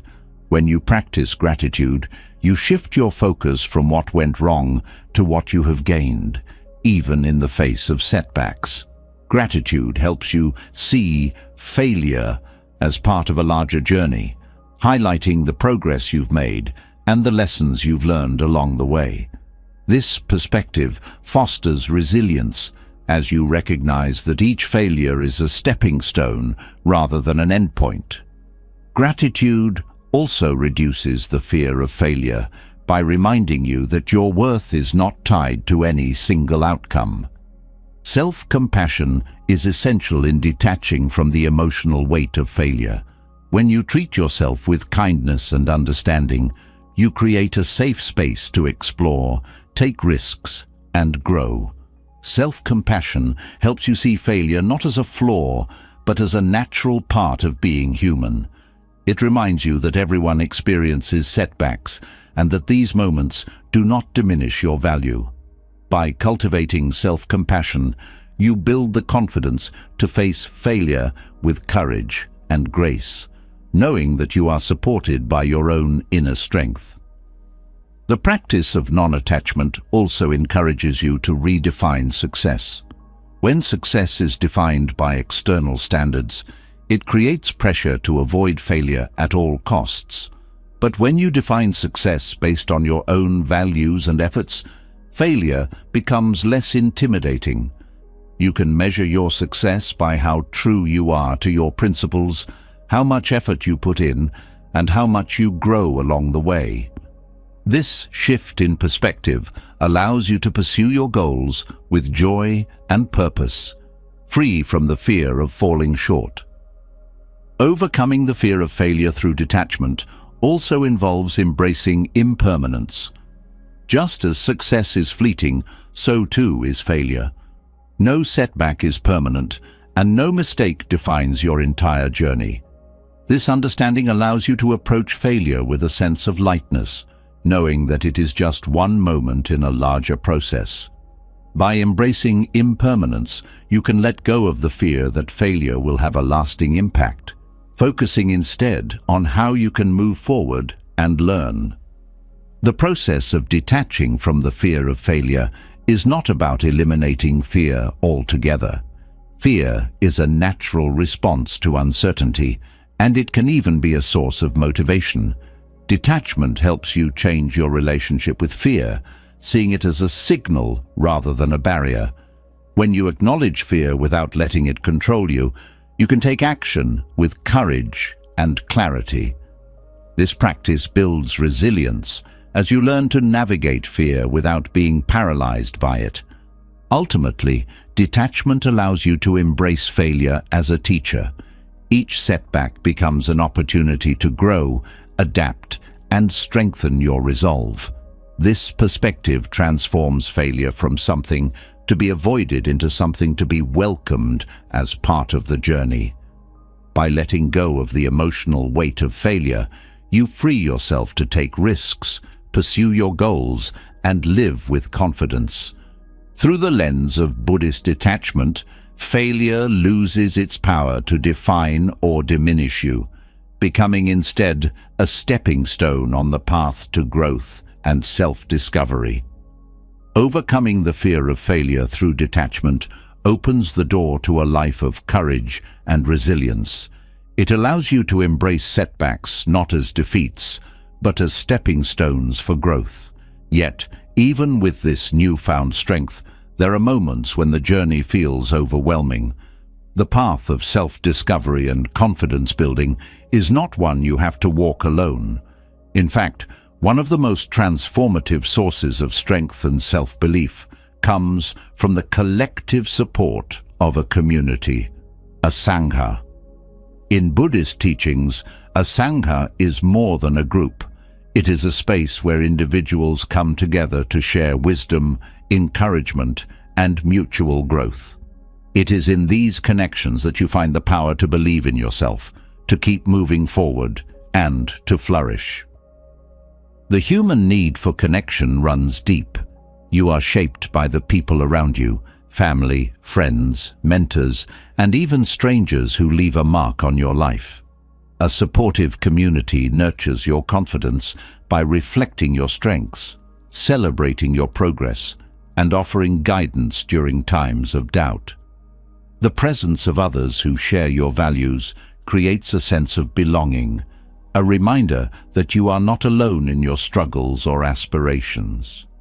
This sense of connection fosters self-belief, as you see that your efforts are part of something greater, supported by those who care about your growth. A sangha provides a mirror for your potential. Often, self-doubt clouds your vision, making it difficult to see your own capabilities. Within a community, others can recognize and reflect your strengths back to you, offering perspectives that you might not see on your own. This external validation, when given genuinely and without judgment, reinforces your self-confidence, reminding you of the qualities you possess but may overlook. A supportive community does not create your self-belief but amplifies it, helping you to internalize the truth of your worth. Mutual encouragement within a sangha creates an environment of shared growth. When you witness others overcoming their challenges, it inspires you to believe in your own capacity to do the same. This shared journey fosters a sense of solidarity, as you realize that struggles are not unique to you, but are part of the human experience. By supporting one another, the collective strength of the sangha uplifts everyone, turning individual challenges into shared victories. This interconnected growth nurtures a confidence that is not competitive but collaborative, rooted in the understanding that success for one benefits all. The wisdom shared within a sangha becomes a guiding light for self-belief. In moments of doubt, the teachings, insights, and experiences of others provide perspective and clarity. This collective wisdom reminds you that challenges are temporary and that you have the inner resources to overcome them. The guidance of mentors or more experienced members of the sangha can be particularly transformative, offering encouragement and practical advice drawn from their own journeys. Their belief in your potential becomes a source of strength, helping you to trust in your own path. A sangha also provides accountability, which is essential for building self-confidence. When you are part of a community, your actions and commitments are witnessed by others. This accountability motivates you to follow through on your goals, knowing that others are invested in your success. The shared commitments within a sangha create a sense of responsibility, not out of obligation, but out of mutual respect and care. This accountability reinforces your belief in your ability to persevere, as you see the impact of your efforts not only on yourself, but on the community as a whole. Belonging to a Sangha also teaches you the value of vulnerability. Confidence is often mistaken for invulnerability, but true confidence comes from embracing your imperfections and being open about your struggles. Within a supportive community, vulnerability is met with compassion rather than judgment. This acceptance creates a safe space for growth, as you learn that it is okay to ask for help, to make mistakes, and to start again. Vulnerability within a Sangha fosters deeper connections, reminding you that you are valued not for your perfection, but for your authenticity. The practice of giving and receiving within a Sangha strengthens your sense of self-worth. Offering support to others reinforces your belief in your own abilities as you see the positive impact of your actions. At the same time, receiving support teaches you that accepting help is not a sign of weakness, but a recognition of the interconnectedness of life. This balance of giving and receiving creates a cycle of mutual empowerment, where everyone contributes to and benefits from the collective strength of the community. This dynamic nurtures confidence as you see yourself both as a contributor and as someone deserving of care. A Sangha also provides a space for reflection and growth. Through shared discussions, meditation, or rituals, you are encouraged to look inward and explore your thoughts, emotions, and beliefs. This reflective practice helps you to identify and challenge the sources of self-doubt, replacing them with a deeper understanding of your true nature. The collective energy of the Sangha supports this introspection, creating an environment where growth feels both safe and achievable. This shared journey of self-discovery fosters a confidence that is grounded in authenticity and self-awareness. The diversity within a Sangha enriches your perspective, helping you to see challenges and opportunities in new ways. Each member of the community brings their unique experiences, insights, and strengths, offering a wealth of wisdom to draw from. This diversity reminds you that there is no single path to confidence or success, but many ways to grow and thrive. By learning from the experiences of others, you expand your understanding of what is possible, reinforcing your belief in your ability to navigate your own path. A Sangha also serves as a reminder of the impermanence of challenges. When you see others move through difficulties and emerge stronger, it reinforces the truth that no struggle lasts forever. This perspective helps you to approach your own challenges with patience and resilience, knowing that they too will pass. The support of the Sangha provides strength during these moments, reminding you that you are not alone and that growth is always within reach. This shared resilience fosters a confidence that is unshaken by temporary setbacks. The relationships within a Sangha also teach you the importance of kindness and compassion, both toward yourself and others. These qualities create a foundation for confidence, as they remind you that worth is not measured by achievements or perfection, but by the care and connection you offer to the world. The compassion you experience within a Sangha helps you to develop self-compassion, quieting the inner critic and nurturing a supportive inner voice. This shift in perspective strengthens your self-belief as you learn to treat yourself with the same kindness and understanding that you offer to others. Belonging to a Sangha also encourages you to celebrate your progress, no matter how small. In a world that often focuses on what remains to be done, a supportive community reminds you to acknowledge how far you've come. These moments of celebration build confidence as they reinforce the value of your efforts and the growth you have achieved. This practice of gratitude within a Sangha creates a positive feedback loop, inspiring further growth and deepening your belief in your own potential. The collective energy of a Sangha amplifies your intentions and efforts, creating a sense of momentum that is difficult to achieve alone. When you are surrounded by others who share your values and goals, their encouragement and commitment inspire you to keep going, even when the path feels difficult. This shared energy creates a sense of purpose and direction, reminding you that your efforts matter not only to yourself, but to the larger community. This connection to something greater than yourself reinforces your confidence as you see the ripple effects of your growth on those around you.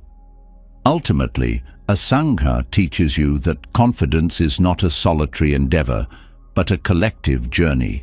It is in the support, wisdom, and encouragement of others that you find the strength to believe in yourself. By embracing the interconnectedness of life and the power of community, you discover a confidence that is resilient, compassionate, and deeply rooted in the shared human experience.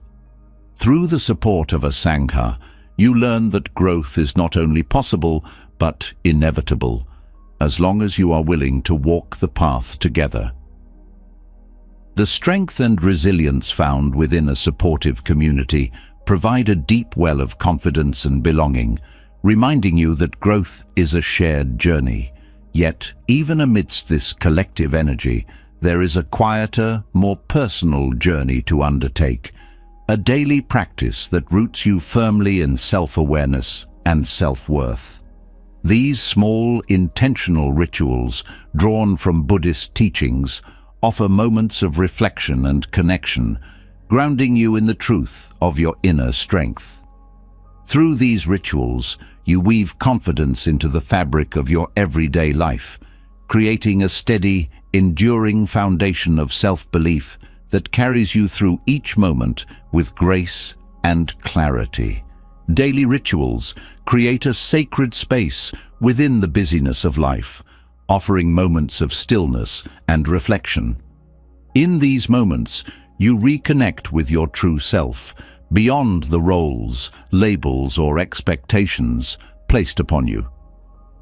This reconnection is essential for building self-awareness, a deep, compassionate understanding of who you are. When you dedicate time each day to simply being with yourself, you cultivate a gentle intimacy with your inner world. This practice allows you to witness your thoughts and emotions without judgment, fostering a sense of acceptance and clarity. One powerful ritual is the morning meditation. Beginning your day with a few moments of mindfulness sets the tone for how you move through the world. This practice centers you, allowing you to approach the day with intention rather than reactivity. As you focus on your breath, you become attuned to the subtle shifts in your mind and body, acknowledging whatever arises without attachment.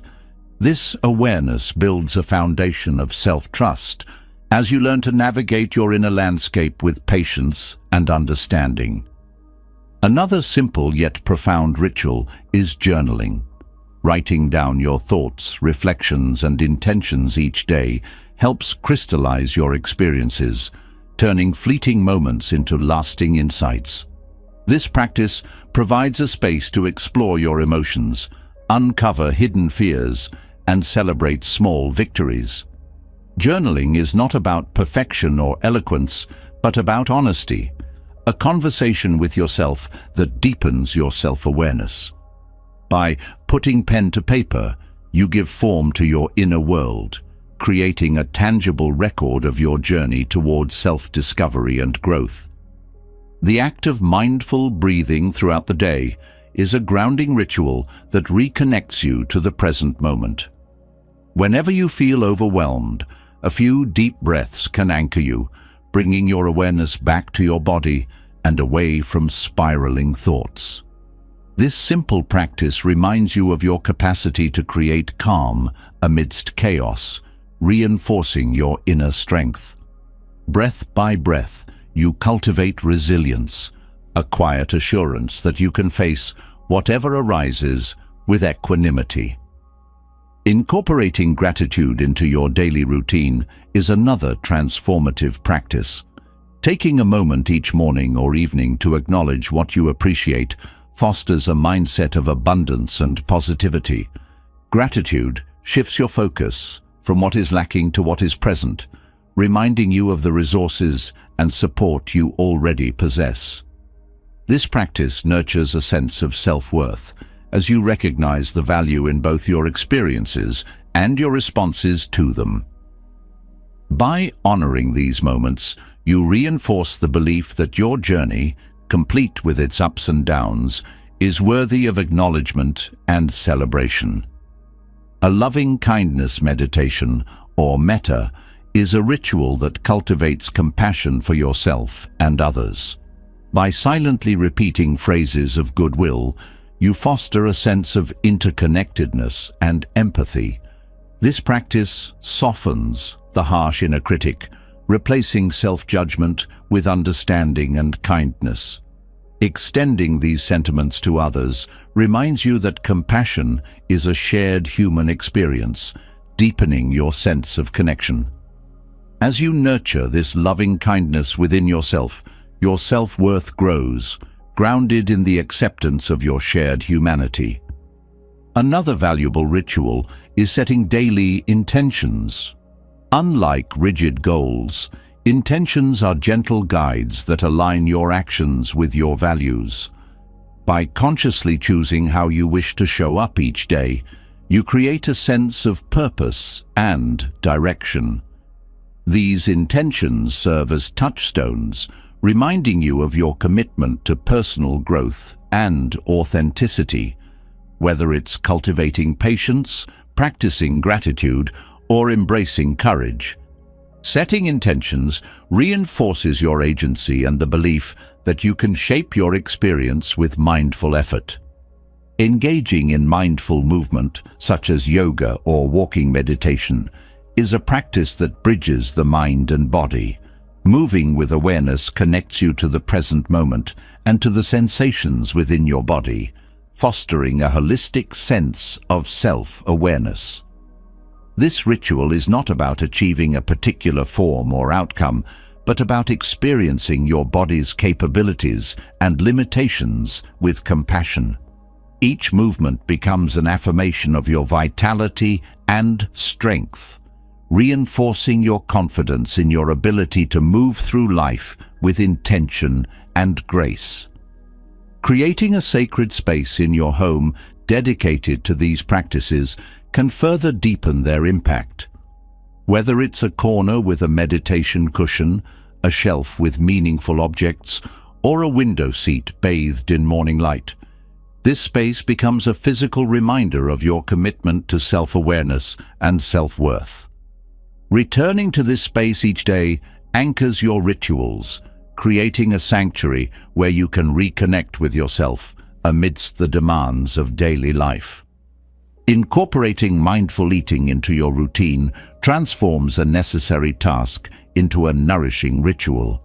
By bringing full awareness to the act of eating, savoring each bite, appreciating the textures and flavors, you cultivate gratitude and mindfulness. This practice shifts your relationship with food from one of mere sustenance to one of reverence and care for your body. Mindful eating reinforces the belief that you deserve to nourish yourself with intention and respect, nurturing both your physical and emotional well-being. Listening to your inner dialogue throughout the day is another essential ritual. Becoming aware of the tone and content of your self-talk allows you to intervene when negative or limiting thoughts arise. By consciously choosing to speak to yourself with kindness and encouragement, you reshape your inner narrative. This practice builds self-worth as you begin to trust in your own voice as a source of support rather than criticism. Over time, this shift in dialogue fosters a sense of inner confidence that is resilient and self-sustaining. An evening reflection practice where you review your day with openness and curiosity can also be deeply grounding. Instead of focusing on what went wrong or what could have been done differently, this ritual invites you to acknowledge what you learned and how you grew. Reflecting on your experiences without judgment transforms each day into a learning opportunity, reinforcing the belief that you are constantly evolving. This practice encourages self-compassion and gratitude as you recognize your efforts and embrace the journey, imperfections and all. Engaging in acts of service, even small ones, can be a powerful ritual for building self-worth. Whether it's offering a kind word, lending a hand, or simply being present for someone in need, these acts remind you of your capacity to make a positive impact. Serving others reinforces the interconnectedness of life, reminding you that your actions matter. This sense of contribution bolsters your self-belief as you see tangible evidence of your ability to create change and bring comfort to others. Affirmations are another simple yet profound ritual. Repeating positive statements about your worth and abilities helps rewire your brain, replacing negative thought patterns with empowering beliefs. These affirmations serve as reminders of your inherent value, anchoring you in a mindset of self-acceptance and confidence. By consistently affirming your strengths and potential, you build a resilient inner foundation that supports you through challenges. Reading or listening to inspiring teachings each day can also be a nourishing ritual, whether it's a passage from a Buddhist text, a motivational quote, or a story of resilience. These words offer guidance and encouragement. Surrounding yourself with wisdom and positivity nurtures your spirit, providing perspective and inspiration. This ritual reinforces your commitment to growth and self-discovery, reminding you that you're part of a larger tradition of seekers and learners. Ultimately, these daily rituals serve as gentle reminders of your inner strength and worth. Each practice, no matter how small, contributes to a tapestry of self-awareness and confidence. By dedicating time each day to these rituals, you honor your commitment to personal growth, creating a life that is rich with purpose, presence, and self-belief. In this way, you transform everyday moments into opportunities for deepening your connection with yourself and the world around you. Doubt may have whispered lies into your mind, but through the wisdom of Buddhist teachings, you now hold the tools to silence it. By embracing the truths of impermanence, non-attachment, self-compassion, mindfulness, and community, you've seen how confidence is not built on fleeting external achievements, but rooted in the quiet strength within you. Each step forward, whether practicing gratitude, releasing limiting beliefs, or cultivating daily rituals, brings you closer to living authentically, free from the weight of fear and self-doubt. Let these teachings become your daily companions. Remember, confidence isn't the absence of challenges. It's the resilience to keep going despite them. You have everything you need to walk this path boldly, with clarity and self-belief. Every moment you commit to growth strengthens the foundation of a life lived with courage and purpose. Now, we want to hear from you. What resonated with you the most in this journey? Was it the practice of mindfulness, the release of labels, or perhaps the transformative power of community? Share your reflections or personal stories in the comments below. We're here to learn and grow together.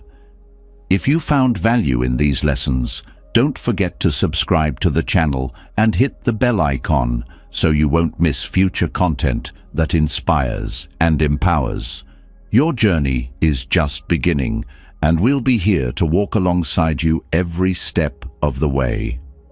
Let's keep building confidence, one mindful step at a time.